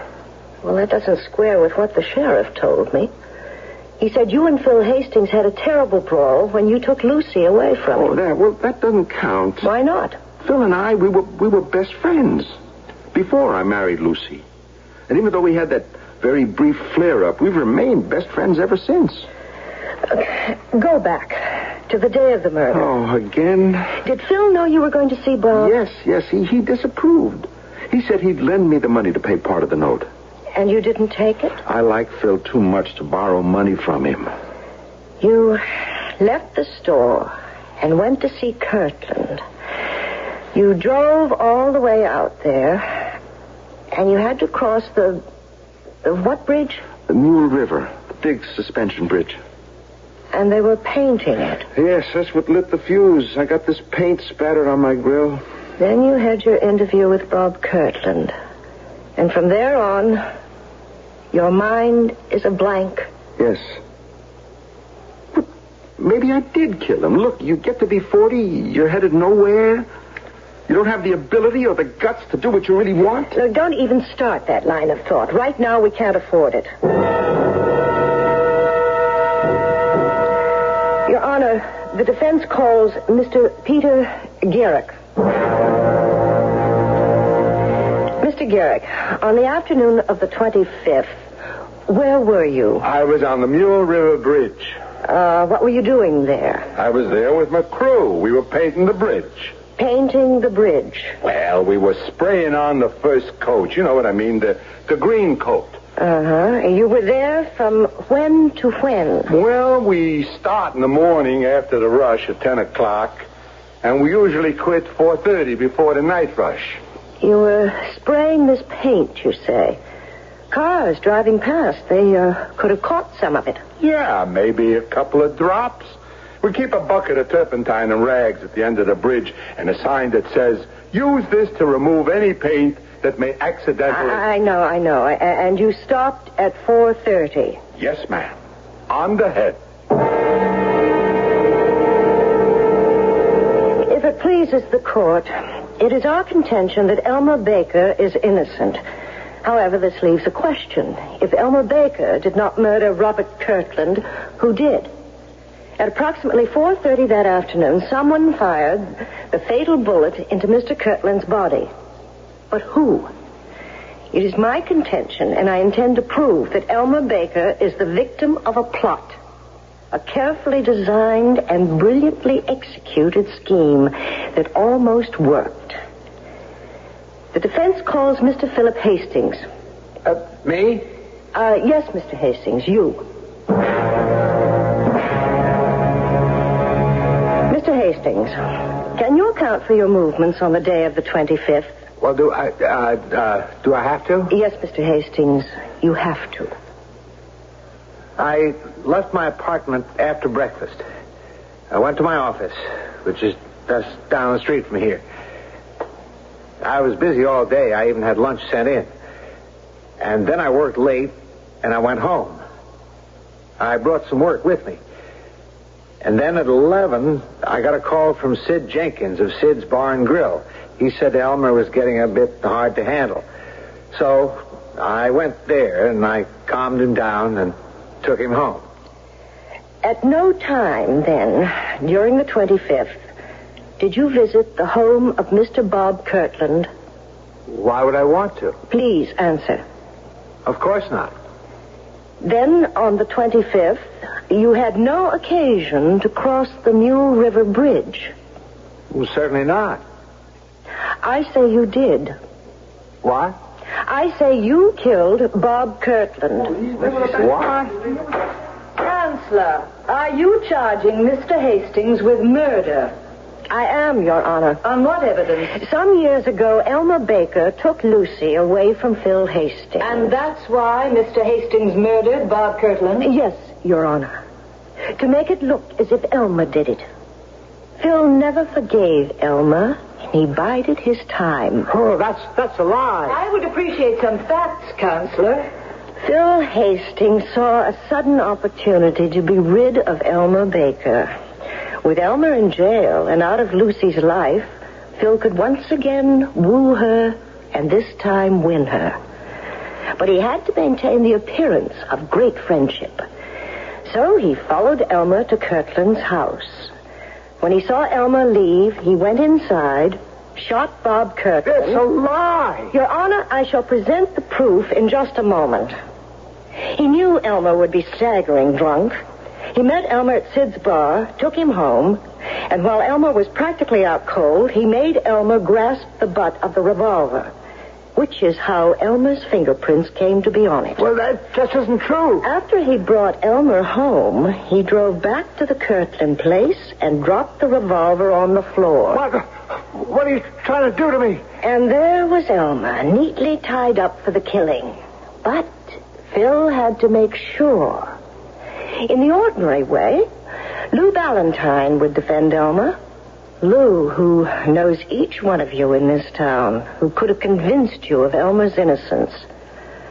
So Phil decided to make himself appear a great friend by calling in a famous outsider. Not one word is true. Counselor, this is all supposition. Are there facts? Do you still insist, Mr. Hastings, that you did not go to the Kirtland house on the 25th? I never left this town. You did not cross the Mule River Bridge? Certainly not. Then, Your Honor, I suggest the court moves to the parking lot, where on the right front grille and the left rear panel of Mr. Philip Hastings' car, we will find tiny smudges of the green paint that was sprayed on the Mule River Bridge on the day of the murder.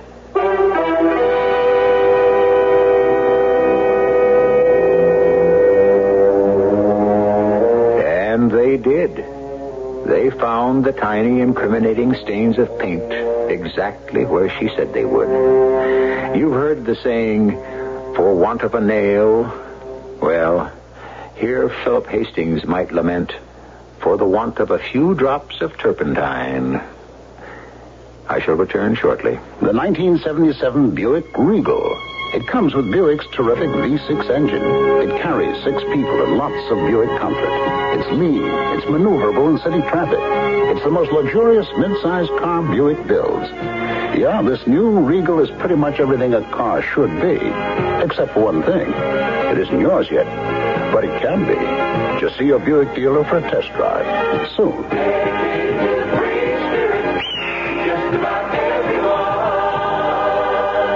Now, a question for the Shell Answer Man. What's the best all-around tool for keeping a car in good shape? Surprisingly, a pencil. If you keep a written maintenance record, you'll know if you've done all the car care jobs your owner's manual recommends.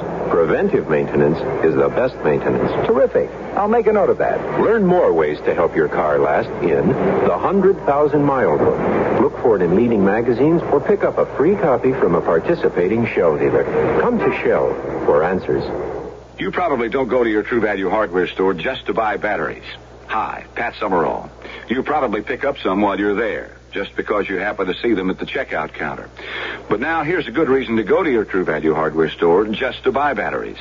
Now you can get a 4-pack of Rayovac C or D size batteries for just 77 cents with a coupon from their Super 7 Value Circular. That's 4 C or D batteries for just 77 cents. You might not need batteries right now, but remember those times when you needed your flashlight and the batteries were dead? Or the time you were going to the beach with your portable radio and guess what? No batteries. Those are not the times to go to the store for batteries. Now's the time, while they're on sale. Get a 4-pack of Rayovac C or D size batteries for just 77 cents. That's with a coupon from the Super 7 Value Circular from participating True Value hardware stores. And remember, True Value, that is much more than just a name. It's their way of doing business. And by the way, tell them Pat Summerall sent you.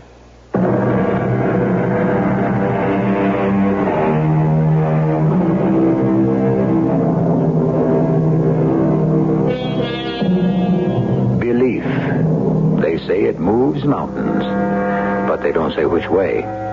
Well, you can move them any way you wish in the face of an opposition. You can do great things, provided you make sure all the little details are taken care of.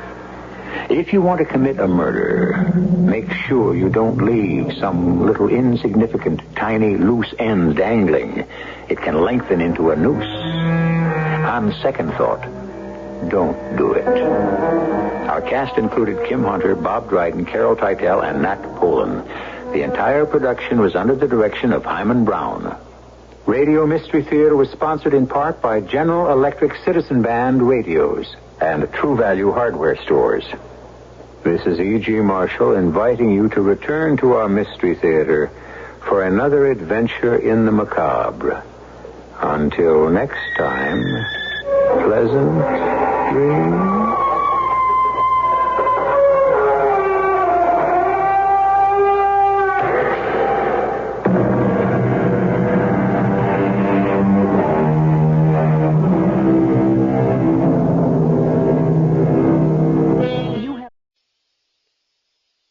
The CBS Radio Mystery Theater presents...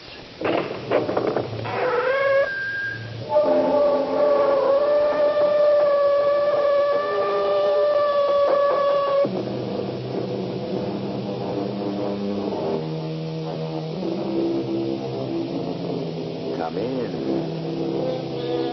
Welcome. I'm E.G. Marshall. In Shakespeare's play, Hamlet asks the question, to be or not to be. For hundreds of years, thinking men have tried to define precisely what we mean by those words, to be or not to be. Because there are times when the line between being and not being, the distinction between what some of us call life and death, is such a thin line that it is difficult to say whether at some particular point a human being actually is or is not. Why did you throw your life away, Jerry? I did no such thing. You were young, handsome, intelligent, a good father, a good husband. But no more. No more. Now you're a hero. A dead hero. No, I don't believe you, Marion. You don't want to believe me. Open your eyes. Wide. If you can. Now. Tell me what you see. Nothing. Everything's black. I see nothing. Then admit it, Jerry. Admit what? The simple fact that you are dead. The fact that you are buried. The fact that I am up here, your widow, kneeling now in sorrow at your grave.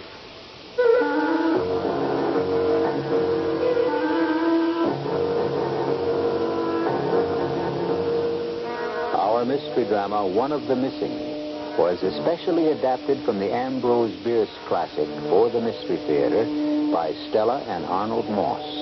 It stars Christopher Tabori. I'll be back shortly with Act One.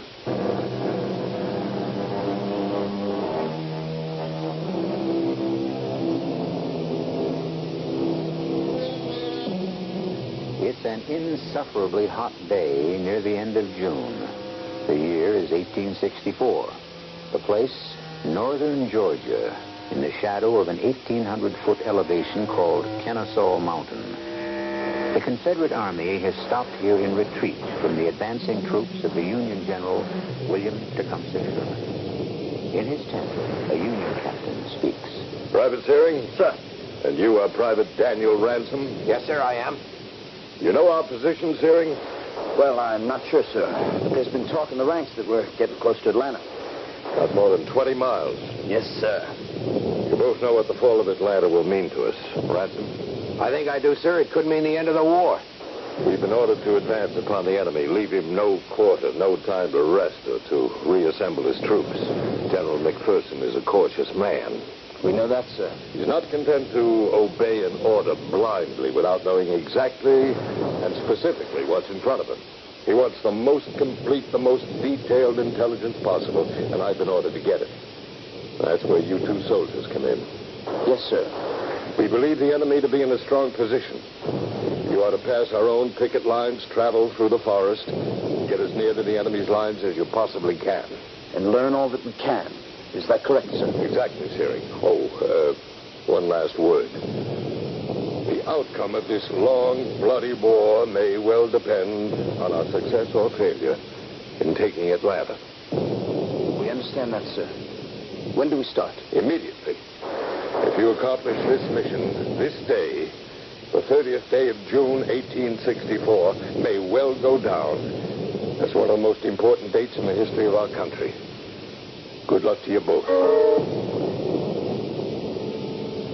In no time at all, Ransom and I were creeping stealthily forward on our hands and knees, past our own men in blue on picket duty, lying in groups of 2 and 4 behind little banks of red earth. Dan, it's got so quiet and peaceful. All of a sudden, Jerry. How do you explain it? Got no idea. How much further do you figure we have to go? No way of telling yet. Why? I don't know. Maybe I'm a little afraid. I don't think I'm quite ready to die. Not just yet. Oh, now, you've never been afraid of anything in your whole life. Any more than I have. Yeah, but this is different. Why is it all so quiet? Just keep your eyes and ears open. Look for everything. Listen for everything. And take your time. Yeah. It's slow going. Oh, we'll get there. Hey, wait a minute. Flatten yourself down. Low as you can get. And don't move. What is it? What do you see? What do you hear? Take a look through that narrow opening in the bushes. And you tell me. Tell me what you see, Dan. A little mound of yellow clay. Not more than 10 feet from here. You know what it is, don't you? Of course. It's one of their rifle pits. Where are the men? Be careful, Jerry. Don't worry. Jerry, what are you doing? Look over there, Dad. 2 boys in gray, sitting with their backs leaning against that sycamore tree. What do we do? Well, we capture them, Dad. You and I capture them. You're fast asleep. The captain never counted on this. Information from 2 prisoners of war. You cover the one on the left. I'll cover the other one. All right. Oh, Johnny Reb. The war's going to be over for you. On your feet. Hands over your head. They don't hear you. Get up off your bottoms before I... What is it? They're not asleep, Dan. They're dead. Come on, let's get moving. Hey, you'll get your head blown off. Keep down. There may be some live ones about. Are you coming? Dan. Hey, Dan, look at this rifle pit. Nobody. There's been nobody in this pit for the last couple of hours. Same's true for that pit over here. And this one. No, Dan. It's just the two of us. Where do you suppose they've gone? I'm not sure. But I'll tell you one thing. We're damn well going to find out.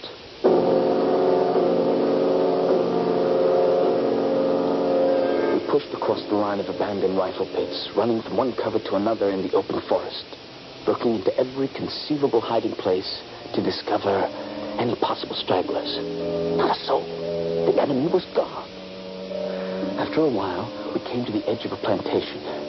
One of those forlorn, deserted homesteads, upgrown by now with brambles, ugly broken fences, and desolate with blank openings where there once were doors and windows. Hey, watch your step, Dan. You can't tell what might be in there. Could be a trap. No, I don't think so. We're not going to take any chances. How long do you figure we've been out? Well, not as long as it feels. We can't have come too far. We're still alive. Dan, look over there. A little building? What is it? Oh, what was it? Looks like a single room sitting on top of 4 high posts. Yeah, about 10 feet off of the ground. What do you say we take a look? Be a fine place to get a good peek at the country from all angles. And maybe find out the direction they took when they withdrew. Keep your rifle steady, just in case. Hey, this little shack has certainly taken a beating. It's hardly more than a roof on stilts. Most of the flooring has fallen away. The joists, the planks, just rotten away. Looks as if the whole thing would go down at the touch of a finger. If we move slowly, I think we can get to the top there without anything happening. I think it will bear our weight. Careful now, Jerry. Here we go. Come on. Give me a hand, Dan. There we are. You all right? Fine. Here, take my field glasses. Well, that's quite a view from up. No. Dan, will you take a look at that? Where? That way. They can't be more than half a mile away. There must be thousands of them on that narrow road. It's their rear guard covering their retreat. See how their gun barrels gleam in the morning sunlight? They're heading south, towards that river. That could be the next stand. Well, we'd better get back to our command as fast as we can and report what we found. Oh, wait a minute. I was just thinking. That's a temptation, a real big temptation. What are you talking about? You remember Missionary Ridge? I wasn't there. Confederate lines were extended all the way from the ridge, straight across the whole Chattanooga Valley, all the way to Lookout Mountain. Just the way they are down there. Jerry, we've got to get back. Long, great columns of Confederates slogging down the other side of that mountain road, almost exactly the way they're toiling up this one. And there was this heavy gun of theirs. On top of the mountain? It had been throwing charge after charge of grape at us. When we got to it, the cannon was still hot. Ammunition, right behind it. Jerry, that's all very well, but... I looked into that round, brazen ring of its muzzle, and I knew what I had to do. One last parting shot at them. A peck of iron from their own gun as they swarmed down the mountainside like so many ants. And did you? Just as I'm about to do right now. Oh, you should have seen them scatter. Doesn't the sight of those Rebs tempt you, Danny? To do what? All I have to do is take this beautiful Springfield rifle of mine, put it to my shoulder like this. Jerry, what are you doing? With this old globe sight and this hair trigger, all I have to do is take careful aim, press the trigger ever so gently. Ever so gently. Jerry, put that down. You'll have the whole enemy army down on the two of us. Easiest thing in the world to send 1.25 ounces of lead hissing right through into their midst. Are you out of your mind, Jerry? Put that gun down. It's the business of a soldier to kill. Not now, Jerry. We've got to get back. It also becomes a soldier's habit to kill. What is the matter with you, Jerry? Just one little shot. Jerry, you have gone crazy. One little shot. Jerry, put down that gun. I won't miss. I just draw back the hammer like this. Jerry, don't do it. I set the trigger, aim into the sight carefully like this, and I bring my finger ever so slowly to the hair trigger and...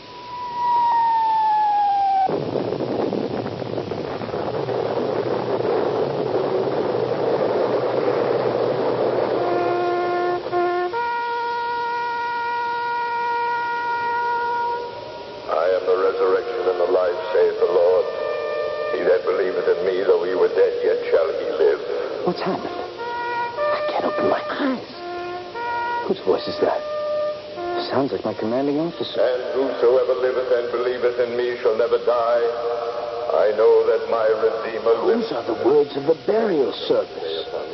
Who are they burying? I know his body be destroyed. Get till I see God. That huge explosion. That's it. We brought An enemy shell must have hit the frame of the shed Ransom and I was standing on, just as I was about to pull the trigger of my rifle. The Lord gave and the Lord hath taken away. Blessed be the name of the Lord. May the Lord receive the soul of Jerome Searing. They're burying me. Amen. No. It can't be. No. It must not be.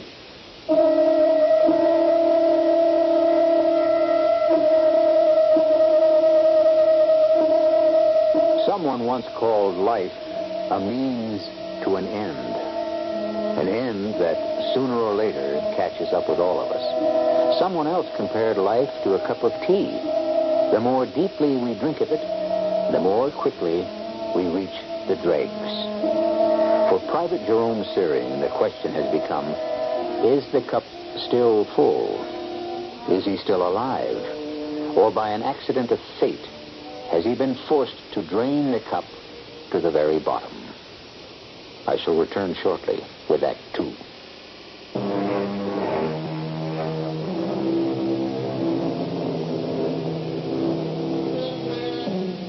When that day comes, as it must to all men, when we have drawn our last breath, will there be some signal, some way of knowing that the end indeed has come?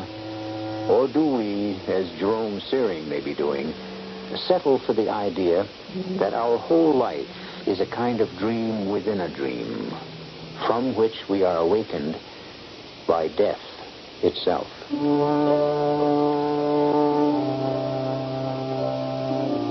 I finally managed to open my eyes. I saw a patch of gray sky rising from a fringe on top of the trees. In the foreground, there was a crazy crisscross pattern of heavy, black, straight lines that blacked out part of the sky. I felt drained, exhausted. Once more, I shut my eyes. I heard what seemed to be the rhythmic breaking of waves upon a beach. Over it, I could hear a familiar voice, repeating over and over again, Jerome Searing. Jerome Searing. You are caught. Caught like a rat in a trap. A rat in a trap. A rat in a trap. and then I heard something else. What's that? Who's that? Who is it? Walking there above my head. It's me, Jerry. Marion. Your wife, Jerry. Why are you here? I came to mourn at your grave. My grave? To add my weight and the weight of our child to the weight of the earth upon your breast. Why are you saying these things, Marion? Why did you throw your life away? I've done no such thing. The brave Private Jerome Searing. Young, handsome, intelligent. A good father. A good husband. Those are the things you were, Jerry. Now you're a hero. A dead hero. I don't believe you. You don't want to believe me. Open your eyes. Wide. If you can, Jerry. What do you see? Nothing. Everything's become black. And outside of your voice up there, I hear nothing. Then admit it, Jerry. Admit what? The simple fact that you are dead. That you are buried. That I am up here, your widow, kneeling now in sorrow on your grave. I tried to open my eyes a second time. I took a deep breath, but breathing was difficult. Everything about me was so still. And then it all came back. The shack, the retreating enemy troops, my sighting the rifle, the explosion of the Confederate artillery. And I remembered Danny. Dan? Danny! Where are you, Danny? Where are you? Are you here? Jerry, are you all right? I can't see you, Dan. Where are you? I can see you. Just about. I'm over here, not more than 10 feet from you. I hear your voice. My eyes are open, but I can't see you. I can't move. Can you, Danny? I don't know. Very little. Maybe just enough to... What's wrong, Jerry? I'm lying here flat on my back, but on an angle. My head's a little higher than my feet. My back is supported by some kind of solid wooden beam. You can't move at all? Not an inch. There's another tremendous piece of timber lying right on my chest, much too heavy to move. And there's a kind of brace that joins at right angles that has me wedged against a pile of boards on my left. Can't move my left arm at all. How about your legs? They're straight out, I think. I've no feeling in them. My head feels as if it were being held in some kind of tight vice. I can move my eyes and my chin, but that's all. How about you, Dan? Not quite that bad, I guess. Even if I could move, this whole mess might come down on us and make things worse than they are. The slightest move. Yeah, you may be right, Dan. But if we don't take that chance, we could be here forever. And nobody would ever know. Dan, I can move the fingers of my right hand. Anything else? No, nothing else. I'm going to try to move, Jerry. I've got a little support here in my back. I may be able to loosen my right leg. Be careful, Dan. I might just be able to push myself. Oh, watch it, Danny. There. I got my hand free. Oh, gee, I'm sorry, Jerry. You all right? Yeah, I'm fine. You? Well, the dirt and the rubble are up to my chin now. Well, one thing is for sure. We can't just lie here like a couple of corpses. We've got to get out and report to headquarters. What'd you just say, Dan? They'll be expecting us. Headquarters will be waiting for us. No, before that. You said we can't just lie here like a couple of corpses. Well, can we? Answer me, Jerry. Can we?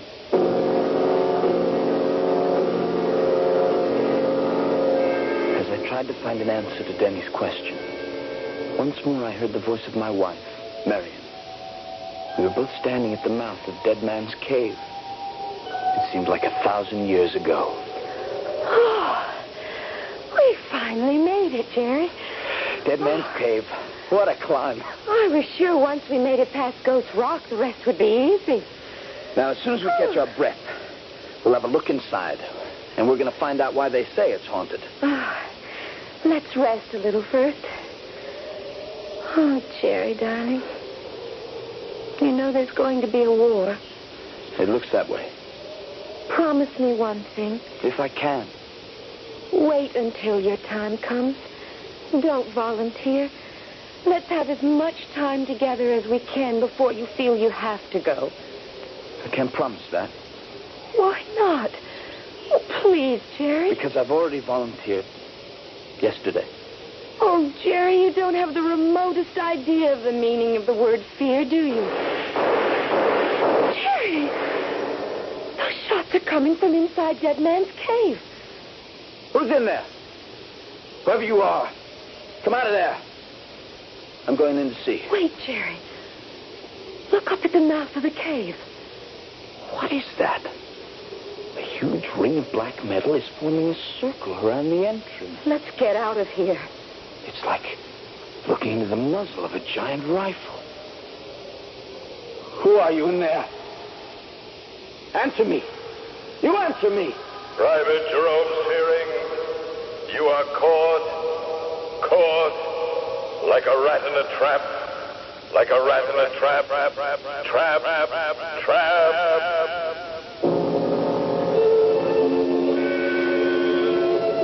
At that point, I found myself staring into two beady, red little eyes.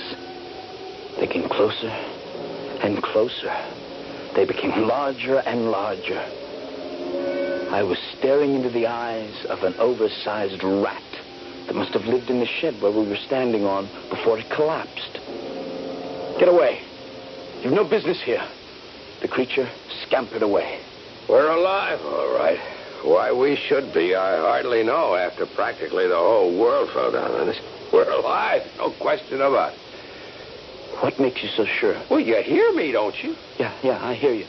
The dead have no voices, Jerry. I'm alive, and you're alive. And we've got to find some way to get out of here. Are you in pain? There may be something wrong with my right hand. There's a sharp, smarting pain there. Can you move your fingers? Try to work them. They feel wet and slippery. I can't see the hand, but I know the sensation. It's running blood.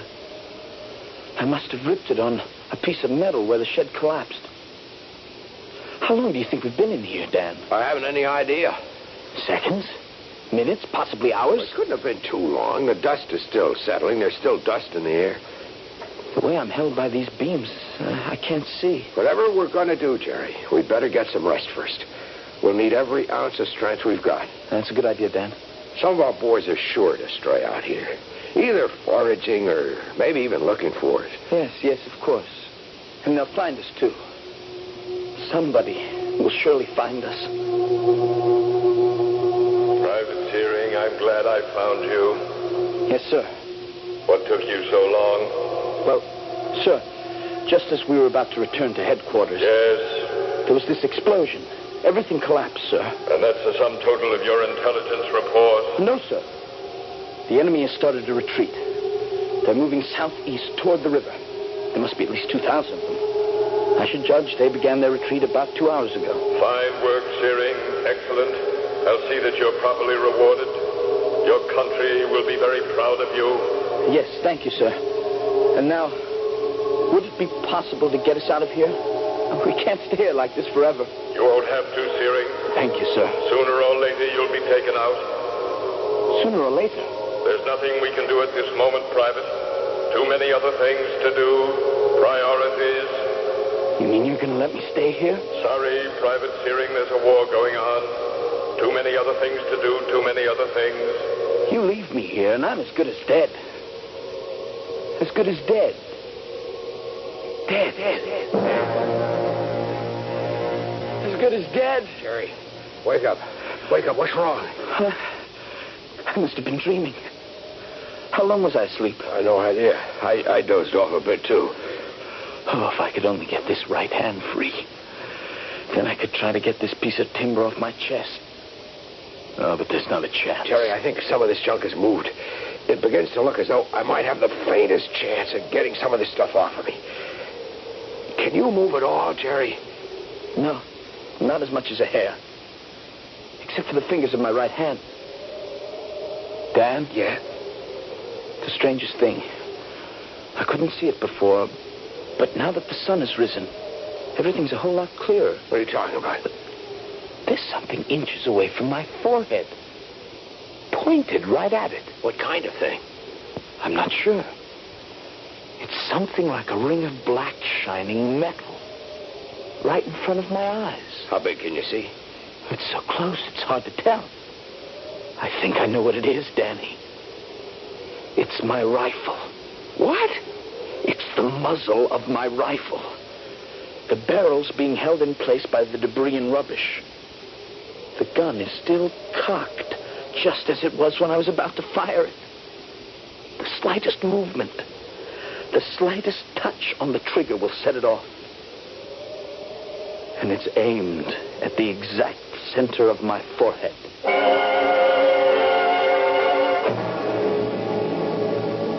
You remember the story of the ancient Greek Damocles, who was invited to a sumptuous banquet. As he dined, without a care in the world, he happened to look up above his head to discover a sharp-edged sword dangling by a single hair directly over his head. His host had placed it there to impress Damocles with the dangerous nature of life itself. Private Jerome Searing finds that his life is hanging by the same sort of fragile thread. The outcome? I'll return shortly with Act 3.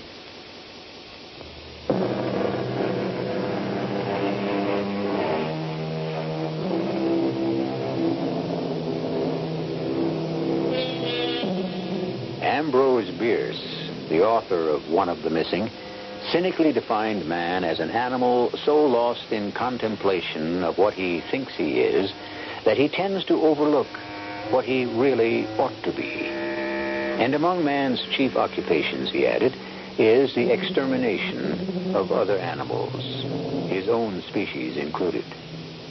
With his loaded rifle pointed at his head, unable to move, and having lost all sense of the passing of time, Private Jerome Searing's chief occupation is to find some way of preventing his accidental extermination by his own hand. Jerry? Jerry, are you awake? Yeah, I'm awake. You all right? The barrel of my rifle seems to be closer to my head than it was before. I daren't breathe for fear of setting it off. I'm afraid to move. How's your hand? It's still losing blood. It's begun to throb, a slow, regular pulsation, each one sharper than the one before. Now that we've rested a bit, we'll figure something out. Dan. What is it? That rat that was here before. It's come back again. It won't harm you, I'm sure. It's slowly making its way up the wooden stock of the rifle. Its eyes are looking straight into mine as it moves forward. Now it's sniffing around the hair trigger. Dan, what do I do? Just keep still. Don't move. If its nose or tail so much as touches the trigger, I'm not afraid to die, Dan. But not this way. Not like this. He was not afraid to live dangerously. He was not afraid to die. What was I hearing? Where was that voice coming from? Private Jerome Searing, cut off from his fellows by an accident of destiny, did not fear to yield to the ultimate act of courage that brought him to his fatal end. Those words made no sense. I was not dead. Yet, I was still very much alive. And all the time, I listened to the drone of that voice. I kept my eyes glued onto that loathsome little animal that was sniffing its slow way up along the rifle stock. A flick of its tail, and I'd be gone. Then suddenly it stopped, turned around, scampered off. With the free fingers of my torn and bleeding hand, moving nothing else but my eyes, I groped for whatever might be in reach. Dan, something's happened. What is it? My fingers have touched a strip of board, a building lath of some kind. I can just barely touch it. Where is it, Jerry? Right alongside my body. If I can just bend my elbow as much as an inch, I think I might be able to get hold of it with the tips of my fingers. Well, if you can do that. Then I might be able to work it upward. That's to say backward, toward me. Far enough to lift the end of it and try to push the rifle away from my head. Try, Jerry. You've got to try. If the worst happens, and I can't push the gun away, if it's wedged too tightly into the ground, I can always try to touch the strip of board to the trigger itself. What kind of solution is that? It may be the only one that's left, Danny. My fingers reached out for the length of wood. Slowly, the real world began to come into focus once again. Here in this confusion of timber and boards, this was the sole universe. The only thing that was. Here was immortality in time. Forever and ever. Jerry, something's happened over here. What? If I'm very careful, I think I may be able to loosen some more of this stuff around me.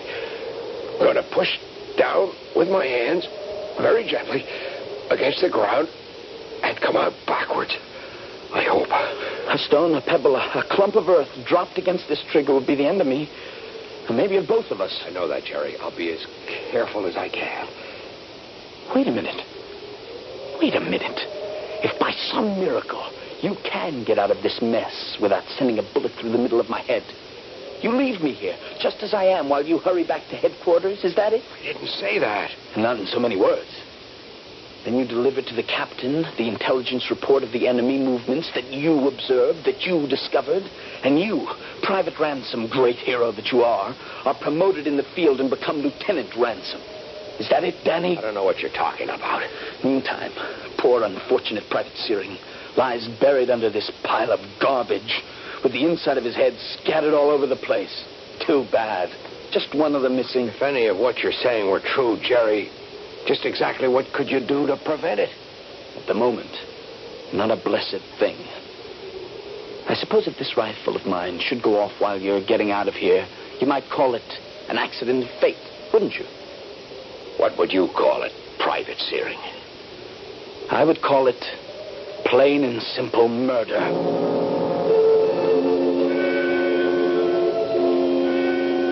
For a moment in time, there was nothing. I must have blacked out. Soon I found myself trembling in every fiber of my body, drenched in my own sweat. Dan? Danny! There was no answer. Of course, Danny had managed to escape. Well, hadn't he? And a terrifying thought gripped my mind. Who was I calling? Danny? Danny Ransom? In a flash of clarity, it came to me. I had never in my life even known a Danny Ransom. How could he answer me? There is no Danny. There never was a Danny. Danny was a creation of my own fevered imagination. From the very beginning, I was sent out on this mission alone.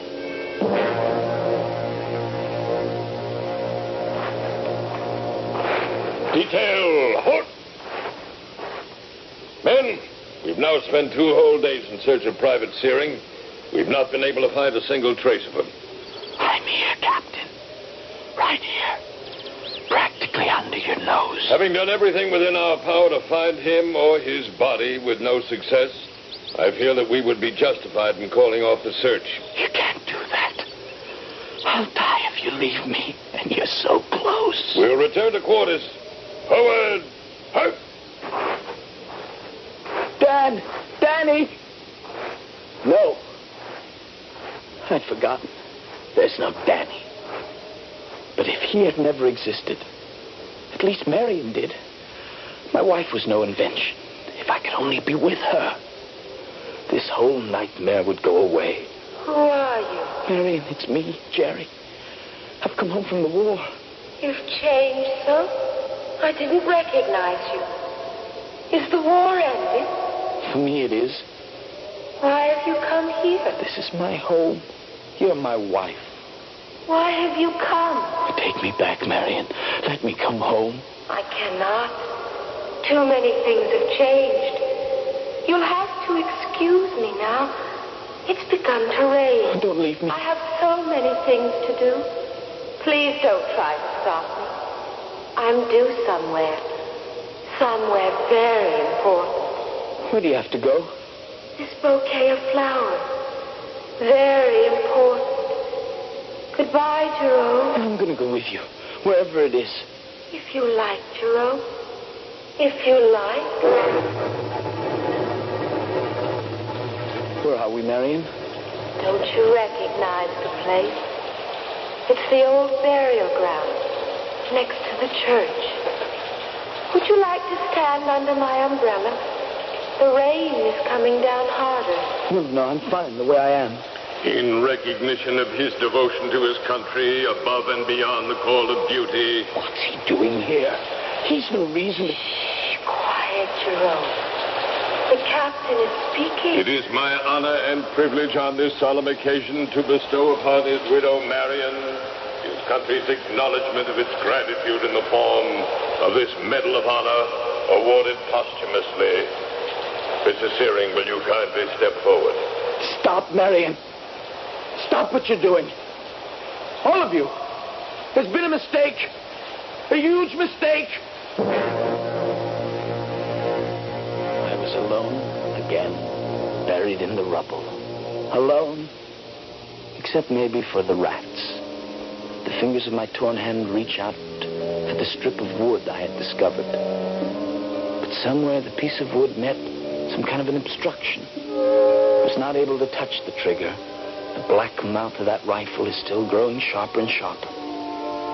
I can already feel the track of the bullet burning its way into my head. 6 o'clock? Morning? Evening? What difference does it make? Oh, come on, hand, do something. Get that stick to touch off the trigger of the rifle. Good, hand, good. Now touch the trigger. Stick. Touch it.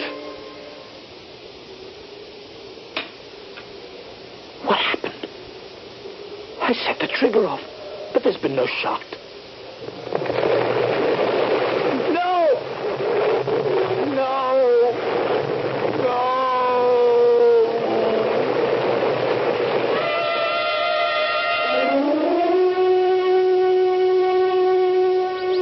Sergeant? Sir? The squad ready? Yes, Captain. This will be our final attempt to locate Private Searing. Alive, if he's still alive, or dead. I understand, sir. Let me see now. It's exactly 1 minute past 6 a.m. Note that, won't you, for the report? And the date is... 6th of July, Captain. 6th of July. I sent him out on the 30th. He's been gone a week. Well, the chances of finding him alive... What was that? Look through your field glasses, Sergeant. Over in that direction. Well, what do you see? That old shack we've had under observation. The dust is still rising. Must have just collapsed. How was the noise we heard? We had no shots. No explosion of any kind. Seems to have fallen by itself. It's a complete wreck. That's interesting. Well, while we're looking for Searing, we might take a quick look at it.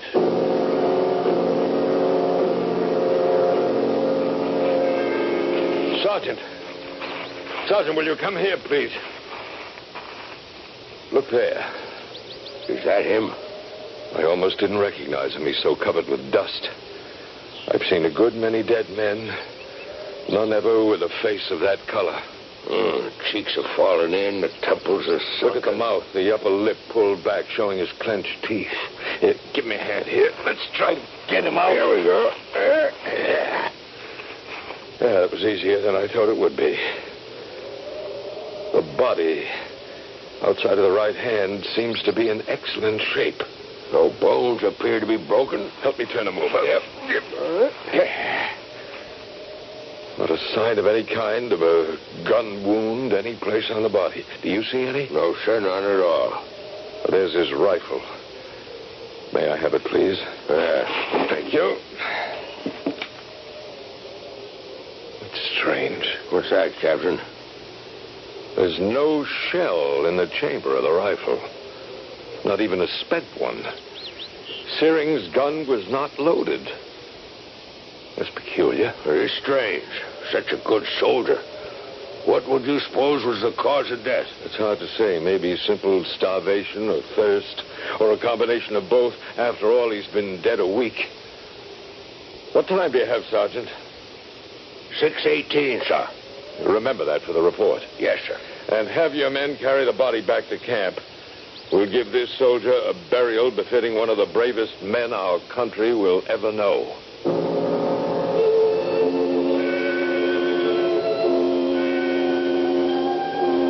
You were right, Captain. In my first excitement, good soldier that I was supposed to be, I did forget to load my rifle. I remember that now. So my fears as I lay there in the rubble with the gun pointed at my head were groundless. But you're wrong, Captain, about everything else. I have not been dead a week, Captain. I have been dead just a bare 18 minutes. You should have noticed that my body is still warm, and I did not die of starvation or of thirst. This brave soldier, this formidable warrior died as much as he did from anything else. Of fear. The fear of dying.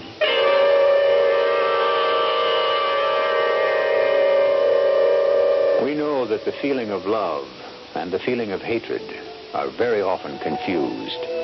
That the line that separates our feelings of love and hatred can be a very thin one. By the same token, the distinction between fear and courage can be equally narrow. When we think a person is motivated by the noblest kind of courage and bravery, it might just be possible that the driving factor is nothing more than fear, as in the case of Private Jerome Searing. I'll be back shortly.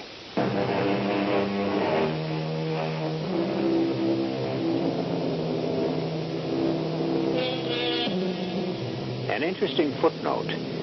Ambrose Bierce, author of this story, volunteered as a private in the Indiana Infantry at the outbreak of the Civil War in 1861. He served for the entire duration of the war, was twice wounded, once in the heel and once more severely in the head. This occurred in the same battle of Kennesaw Mountain, which was the setting of our tale. I wonder if Bierce's head wound could have had anything to do with Jerome Searing's difficulties. Our cast included Christopher Tabori, Jennifer Harmon, Arnold Moss, and Mason Adams. The entire production was under the direction of Hyman Brown. And now, a preview of our next tale. One first step, and at least one of you would be dead. Do you believe me? I believe you. But you can't just make us prisoners, have us disappear. Why? Who would be looking for you? Well, for me, no one, but my aunt, her editors, her bankers, There will be no problem. Everything will go along just as it has. Your aunt must write and send in her pages. You will continue her correspondence, go to the bank, continue as usual. But how long do you think you can keep this up? Till I can make my arrangements to pass to safety. Then you will leave us alone. Then, mademoiselle, I would have no further use for either of you.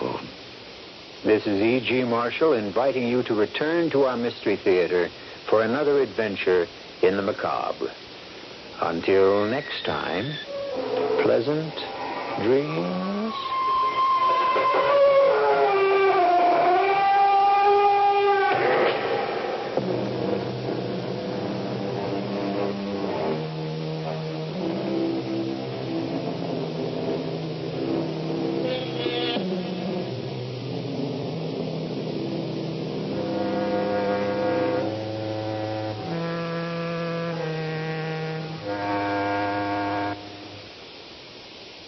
CBS Radio Mystery Theater presents...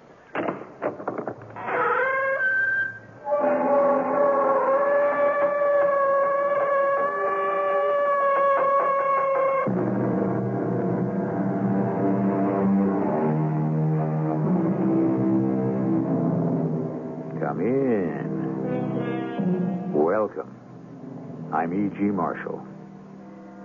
The last I heard, there was an alchemy school in Utah giving a 2-week course in how to change lead into gold. A prestigious university was bestowing a bachelor's degree in magical studies, and someone was offering subscriptions to a newsletter for witches. I'm old enough to remember when such things would have been laughed out of existence. But nowadays, who's laughing? Wouldn't you like to control things, people, events? Well, I don't think it's possible. But if it were? Then I guess I'd like it. Of course you would. So would I. So would everyone. No one wants to admit it. No one has the courage. But we all think about it. Lust after it day and night. It's our God and our goal. Power.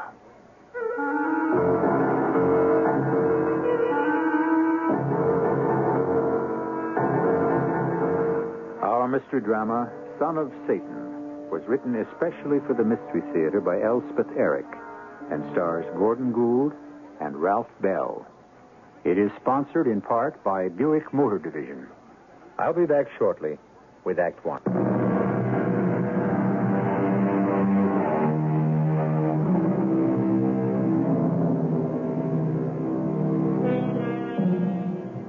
It's a coastal town, not far from a major metropolis. There are few high-rise buildings and a great many houses, none of them very new. Many of the streets are bordered on both sides with trees, and at night the town is very quiet. On one such tree-lined street, on one such quiet night, 2 men are walking, one a short distance behind the other. The one who trails calls out, Sam? Is that you, Sam? Sam, it's Tony. Sam, wait.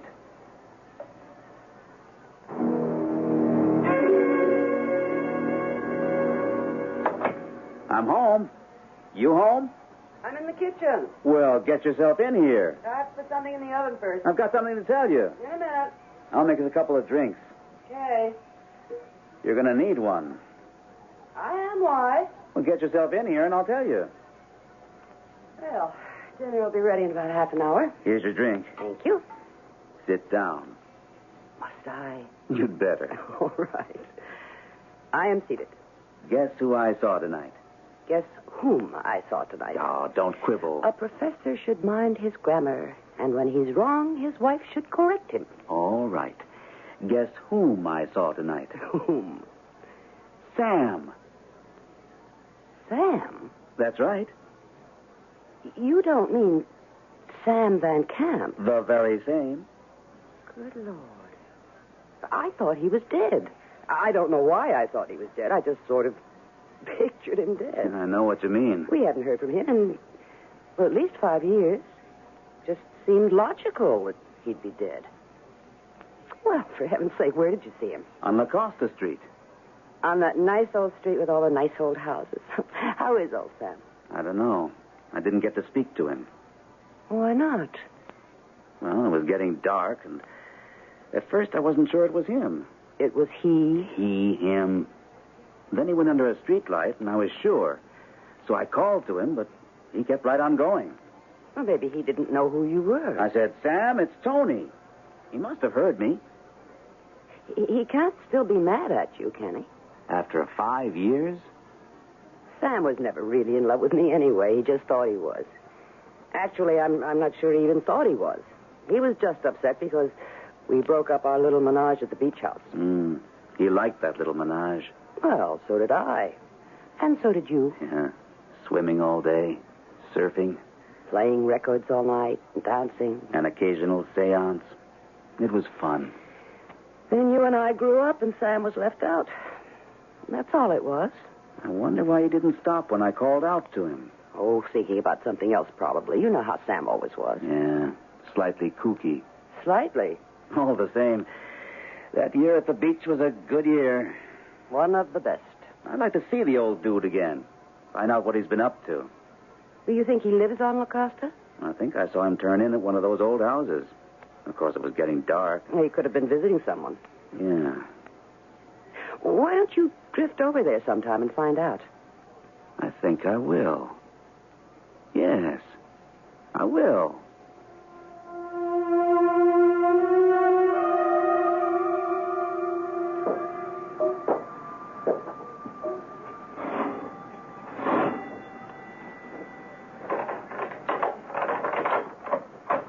Yes? Sam. Well, it's Tony. Tony Marsh. Why, Tony. I didn't know if you lived here or not. How are you, Tony? Oh, great. Swell. Fine. You? Marvelous. Okay to come in for a minute? Oh, yes, sure. Of course. I said come in. Thanks. I won't stay. Come in. Sit down, eh? You're looking fine, Sam. How did you find me? Well, actually, I saw you on the street a few nights ago. You did? Well, why didn't you say something? Well, I did. I said, is that you, Sam? Because I wasn't 100% sure. Then I was sure, so I said, Sam, it's Tony. But you kept right on walking. Kind of hurt my feelings. Sam. Huh. Oh, sweet shades of the past. Come again? Was I ever Sam? Well, you certainly were to me. And to Rowena. How is Rowena? Fine, fine. Rowena's fine. She wanted to be remembered to you if I could track you down. Oh, sweet Rowena. We got married, you know, Rowena and I. Well, I thought you might. It seemed inevitable. Well, we did. Tony, I'm terribly sorry I hurt your feelings the other night. Oh, that's all right. Rowena said you probably had your mind on something else. Oh, I did. Well, then? I always have my mind on something else. Something important? Oh, must have been if you didn't hear me. Oh, very important. Extremely important. In fact, I can scarcely think of anything more important. Care to tell me what? Perhaps in due time. Perhaps not. Tony, that's not the reason I didn't answer you when you spoke my name. No? You mean you really were snubbing me? Oh, no. You see, it's so long since anyone's called me Sam, I'd quite forgot it was my name. Really? Quite forgot. Old Sam has passed into oblivion. Well, what do you call yourself now? Cato. Cato? Cato Van Camp. Do you like it? Well, sure, yeah. But then I like Sam all right, too. It didn't sound right after... After what? After I took the left-hand path. What's that? Left-hand path? Oh, well, if you don't know, then you just don't know. You could explain. It's all so difficult. It covers so much territory. How can I explain if you don't already know? If I already knew, you wouldn't have to explain. Ah, how right you are, how right. Well, Tony, after our frivolous year at the beach, we were no more than a trio, no? You, Rowena, and I. I know. I shudder to think how callow we were, how unripe. I guess we were. Even if you and Rowena hadn't fallen in love, I couldn't continue with that sort of existence. So what did you do? Remember when we used to talk, the three of us, about the age of Aquarius? Yeah? Well? And do you know how we bring about this golden age? Do you know how we prepare ourselves? Well, no, I don't. By blatant gratification of our egos. That's how. Oh? And do you know how we gratify our egos? No.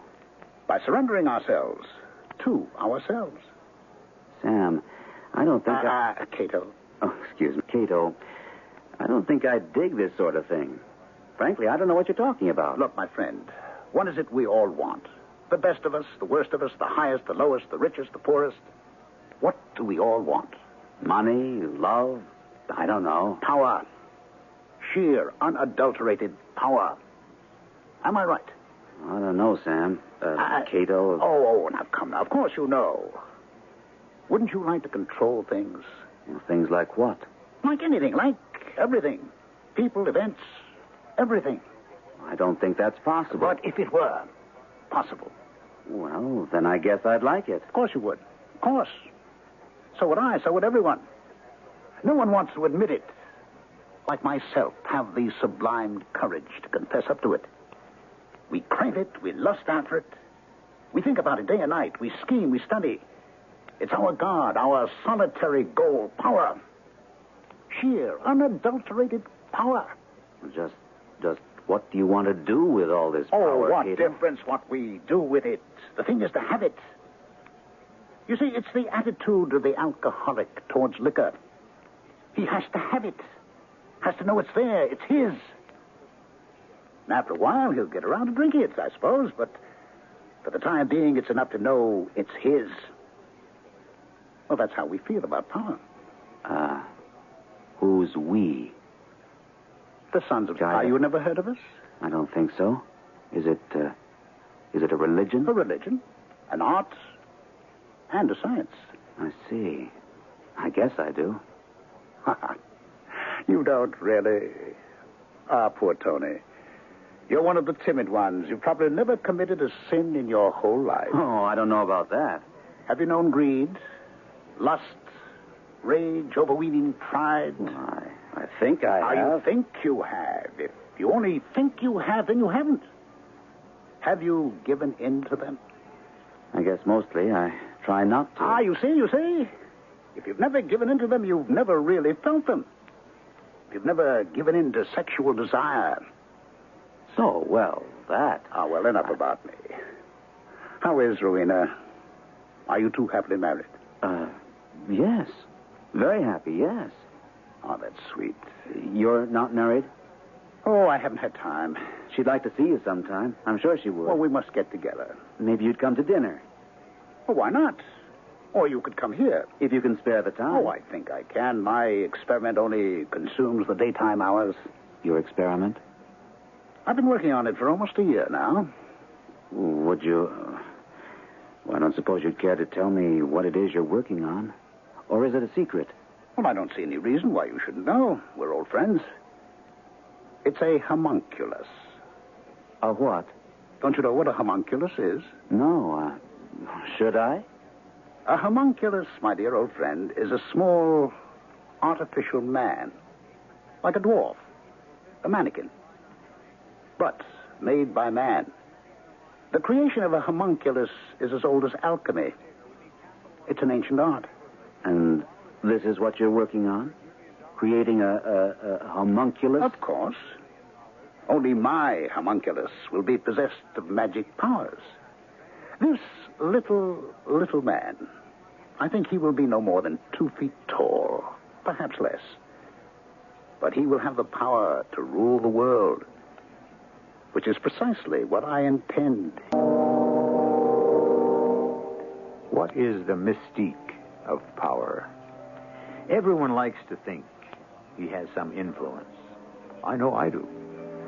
That his opinion is listened to, respected. That he can even affect some decisions. But power over other human beings, power to help can turn into power to hurt. Power to raise up can become power to strike down. Power to create transmutes into power to destroy. A formidable thing, power. I'll come back to you shortly with Act 2.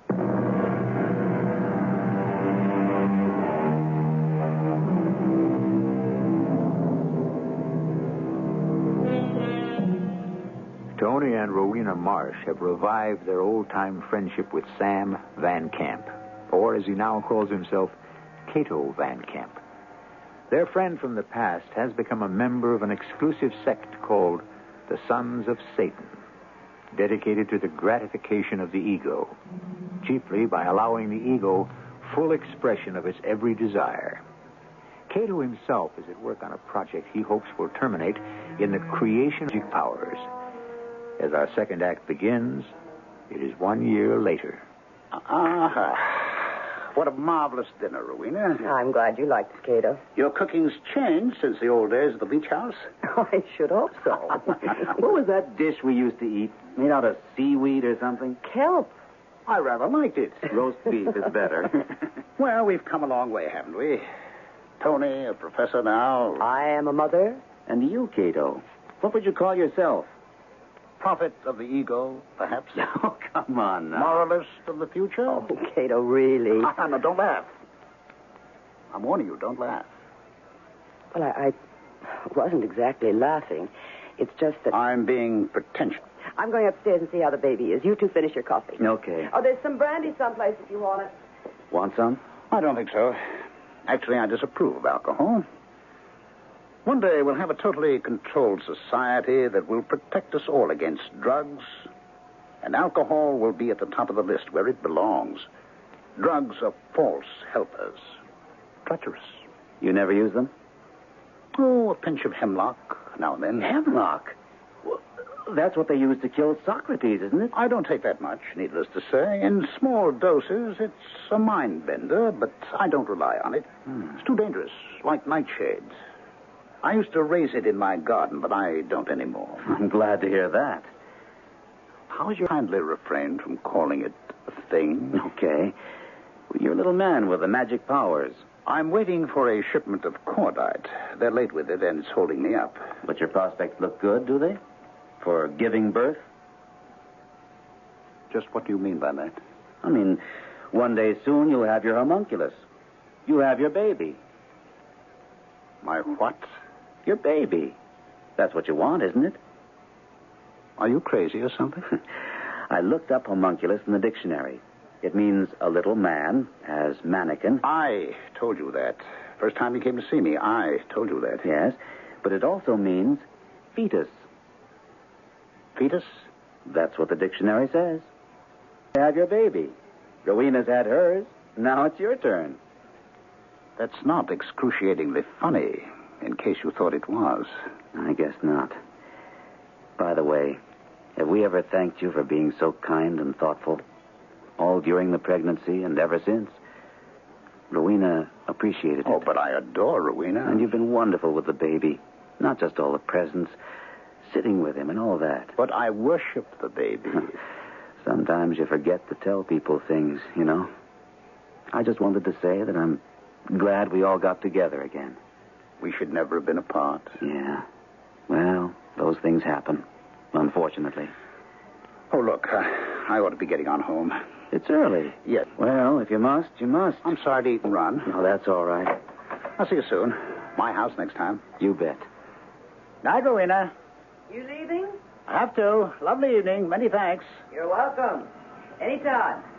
Tony, just a slave to my project. I'll give my love to the little homunculus. Don't joke about it. Sorry. One day you'll see. That little man is going to take over the whole world, be in charge of everything. And when that day comes... Yes? What then? Watch your step, that's all. Just watch your step.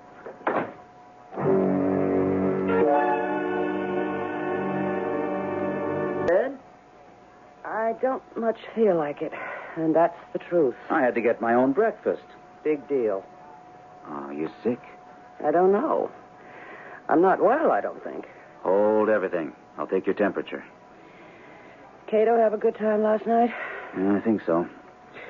And here, stick this in your mouth. He went home early. Oh, something about a shipment of cordite that was supposed to arrive and didn't. Cordite? Part of his scientific project, so-called. The homunculus thing. Oh, that. I made a little joke about it. He didn't much like that. I can't blame him. It wasn't much of a joke. But he sure takes that thing seriously. I told him homunculus also meant fetus, have his baby. He didn't know homunculus also means fetus. And for some reason, it annoyed him. Upset him. Okay, let's have the thermometer. Poor Cato. Why poor Cato? Holy Moses. You've got a fever, you know that? What is it? 101 and 2/10. Must be the flu. Look, I'll call and tell them I won't be in. Oh, no, don't do that. I can't leave you alone here with the baby. You shouldn't get out of bed. I'll call the doctor. No, not yet. I'll take some aspirin. 100 and... Tony, don't, please. It's just the flu or a virus. Well, I'm going to call the university and tell them I won't be in. Now, don't do that either. You can't stay alone here. Take care of the... Call Cato. He'll come over and sit with me. That's an idea. And he's wonderful with the baby. Good idea. I wouldn't do this, but I've got that meeting with the dean. I can cancel the classes, but the meeting's important. Yes, hello. Cato, this is Tony. I have a favor to ask of you. Yes, Tony. Rowena's come down with something. Flu, she says. And I have to go to the university, meeting with the dean. I was wondering, could you possibly... You want me to come over there? Well, she's running a fever, 101, little over. And there's the baby. Could you? Well, I was just cleaning up here. I really ought... I'll cancel my classes. I'll be there. I'll clean up here later. Thanks. Make it soon. Right away. Thanks a lot. He's coming. Yeah, right away. He said he was cleaning up the joint, but he could do it later. Good old Cato. How do you feel? Fairly rotten. I hate to leave you, but that meeting's at 9. Now, you run along. Cato has his own keys. That's right, he has. You'll be all right till he gets here? I'll be fine. Sure you will. Cato will take good care of you.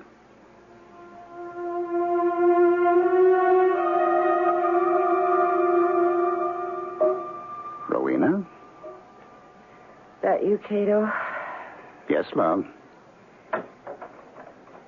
So good of you to... Now, everything's going to be fine and dandy. How do you feel? Not so good. This your thermometer? I just took my temperature. It's gone up 103. Oh, dear. Maybe I should call the doctor. Oh, no, not yet. Well, I'll call Tony. No, don't. He'll be home in a little while. Well, I brought you an ice pack and a thermos full of fresh orange juice. Could you drink some? Maybe. And I brought you a little pill to relax your nerves, help put you to sleep. Here we go. Oh, okay. Oh, dear. The baby's crying. No. You just lie back and I'll go see what's the matter with him. If anything, which I doubt. You just relax now, you hear? Mm-hmm. What's the matter, little man? You want to be picked up? Well, come on. That's it. Caramundo, fail, fail, fail. Marlo canik tarumbano, keen, keen, keen. Cato, what are you singing? Oh, just improvising, love. Now go to sleep. Saretosi, Santa Manta, Lone, Lone, Lone, Cryptomanto, Lone.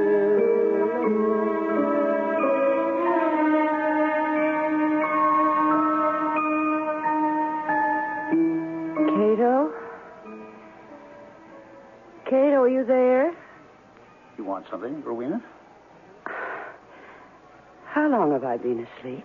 About half an hour. Well, it's the most amazing thing. I'm completely well. You mean that? I woke up feeling wonderful. I'm delighted. I took my temperature. It's normal. Fascinating. I don't know if it was that pill you gave me or what. Oh, I don't think so. Oh, maybe just the sleeping. Possibly. No, I'm going to call Tony. Would you hand me the phone, please? Here we are. Uh-oh. Baby's crying. Oh, he's hungry. As soon as I talk to Tony, I'll feed him. Strangest thing. I never felt better. Well, I'm going to get up and then I... Hello? May I have the dean's office, please? Thank you.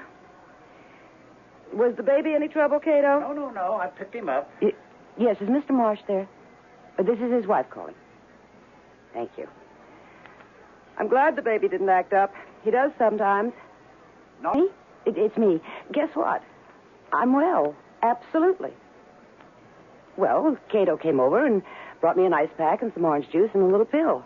My fever had shot up to 103 by then. No. It's all right now.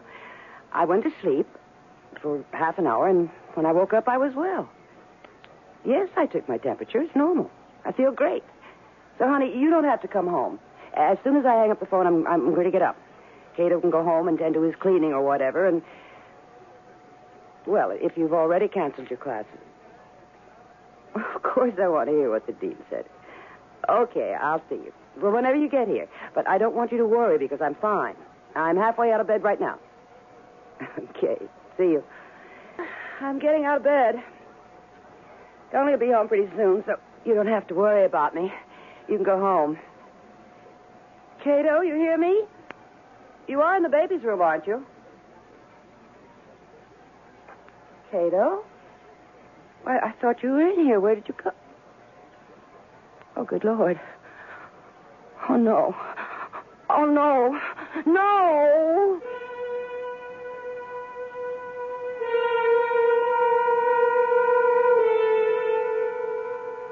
It's not often that a friendship allowed to languish for so long can be revived. Circumstances change. Interests change. The status of one or another shifts. It's a rare thing when brought abruptly together after a long separation, friends discover that affection and compatibility still live, that they can pick up where they left off and go on. It's a happy discovery, but go on to what? That is the question that abides. We'll be back shortly with the final act.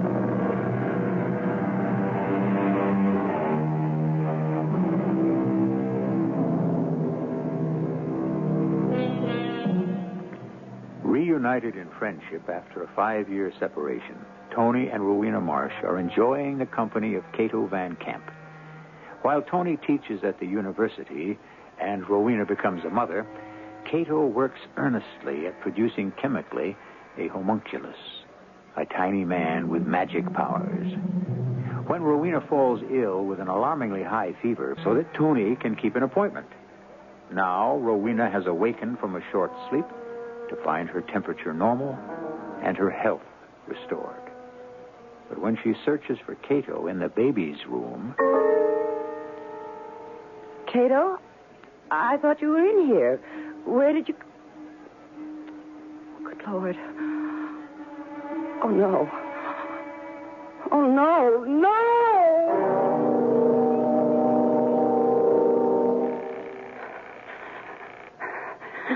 Answer, damn you, Cato. Answer the phone. Oh, you've got to be there. If you're not, where are you? Where have you... Oh, Tony, please. Come home. Please come home. Be here. Operator, get me the police. No, never mind. Don't.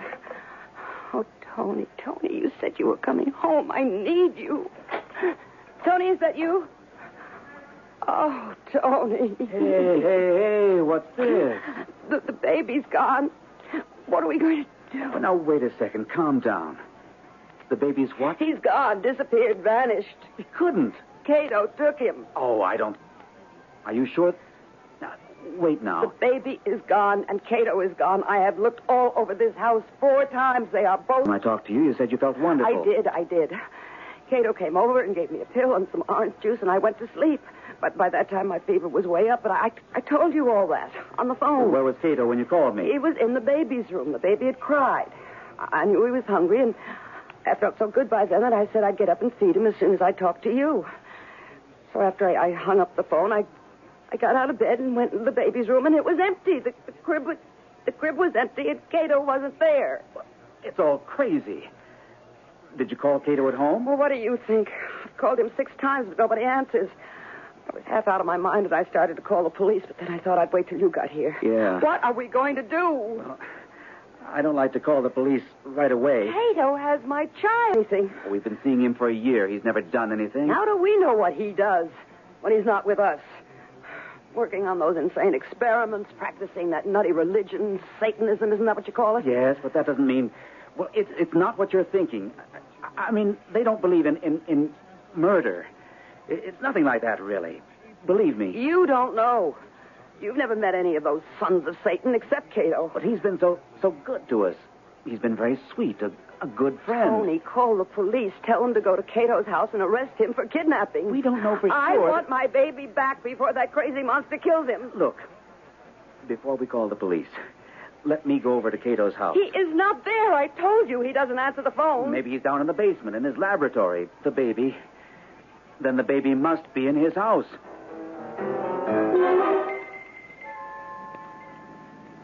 End of the block, driver. Last house. This is it. Here. Keep the change. Come on. Tony, look. What? The basement window's all smashed. Blown out. It looks like there's been an explosion. In the laboratory. Do you think the baby is... I don't know. If anything has happened to my child... Well, hang on. We'll find out. Tony, break it down. Break the door down. Okay. Stand to one side. This won't be hard. In the basement. Do you think he's dead? I don't know. How should I know? The baby, Tony. This is the door to the basement. Are you going down there? Yes. Now, wait a minute. You hear something? No. Yes. It sounds like someone sweeping. Yeah. Cato? It could be. Cato? Cato? Are you down there? What? It's Tony. Tony and Rowena. Is that you down there? I'm cleaning up. Would you mind coming up here for a minute? We have something we want to ask. There you are. Hello. Cato, where is the baby? Upstairs. He's here? Upstairs in my bedroom. Is he all right? Certainly. Oh, I'm going upstairs to get him. Rowena, upset? Look, let's you and I sit down for a minute, okay? Well, sure. I ought to finish sweeping up in the basement, but I guess that can wait. What happened down there? An explosion. That's what it looked like from outside. Remember last night I told you I had to get home to check on a shipment of cordite? Yeah, I remember you telling me that. And that's why I left so early, right after dinner. Well, the cordite was here when I got home, and I already had a good supply of fulminate of mercury. I thought I'd take the next step, the decisive step in my experiment. You mean the... Sincere.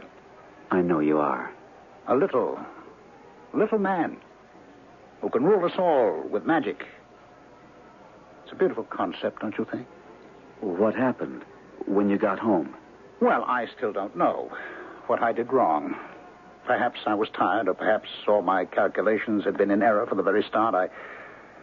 I really don't know, but there was an explosion, and the laboratory was wrecked. Cato, when I called you this morning and asked you to come over and stay with Rowena, you said you had a lot of cleaning up to do. Was this what you meant? The laboratory? Yes, I felt very badly about it. So much work, so much planning, so much thought. You came to my house anyway. Oh, I could clean up any time. I couldn't possibly start over. I don't have the money. I don't have the heart.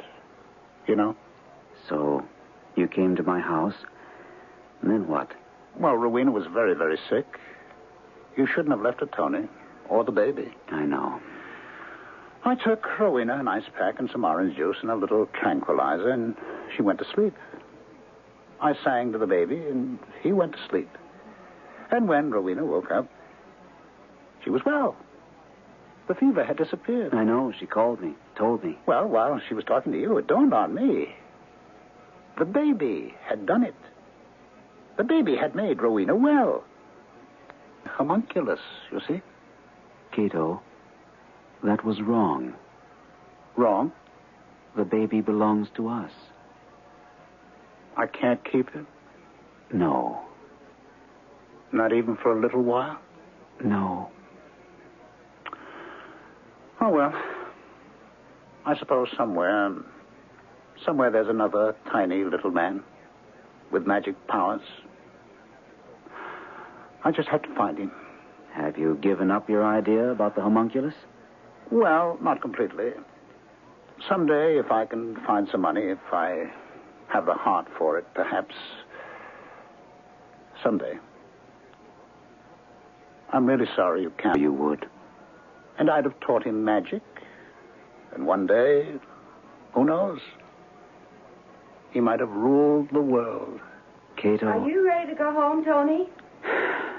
Yes. Rowena. Yes, Cato. You look very beautiful holding the baby like that. The baby looks very happy. Oh, maybe he's better off with you and Tony than with me.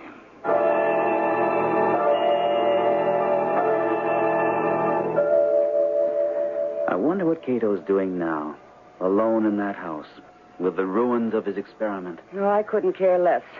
I think he should be put away sometime. Sorry for him. You are? Why? Oh, he wanted so badly to be a big man. And he never was anything, really. He wanted to be rich, but he didn't know how to go about it. He wanted to be loved, but he never was. Not really. But most of all, he wanted to be powerful, to run things.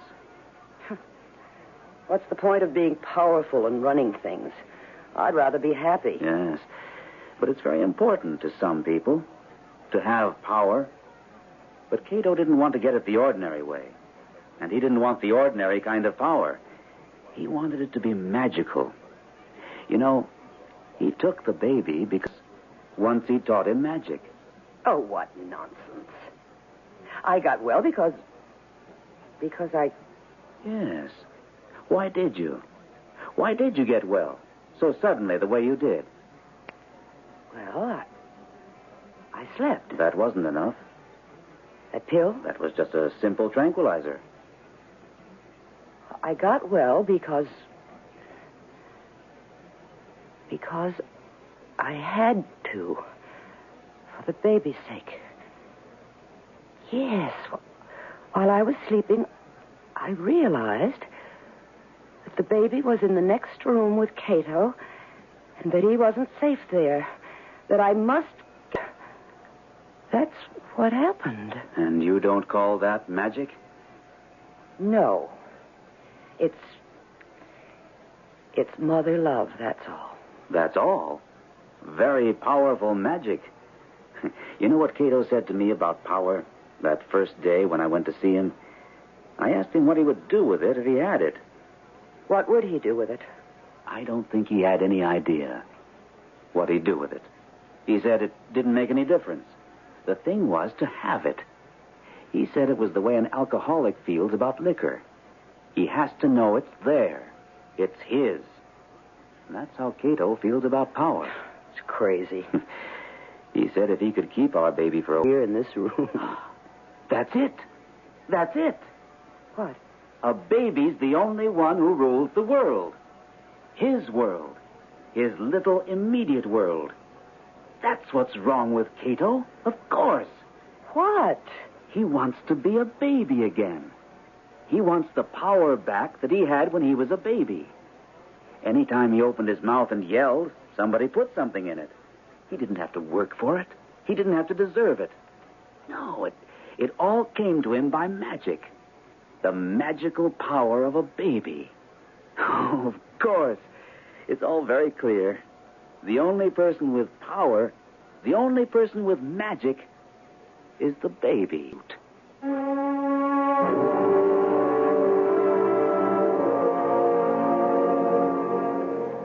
The tyranny of the baby lasts only a little while.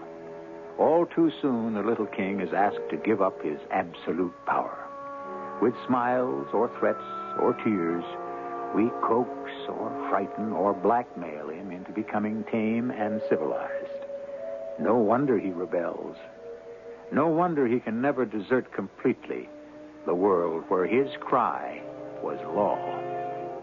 The degree to which he can relinquish the memory of it is the degree to which he conforms to our reality.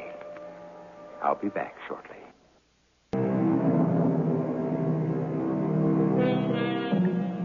Poor baby. When he discovers that the world does not, after all, revolve around him.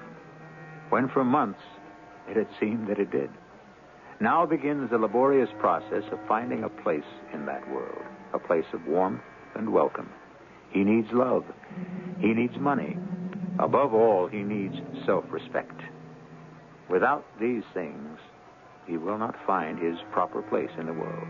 In fact, he will feel himself forever in terrible danger of falling off it. Our cast included Gordon Gould, Joan Lovejoy, and Ralph Bell. The entire production was under the direction of... For another adventure in the macabre. Until next time, pleasant dreams.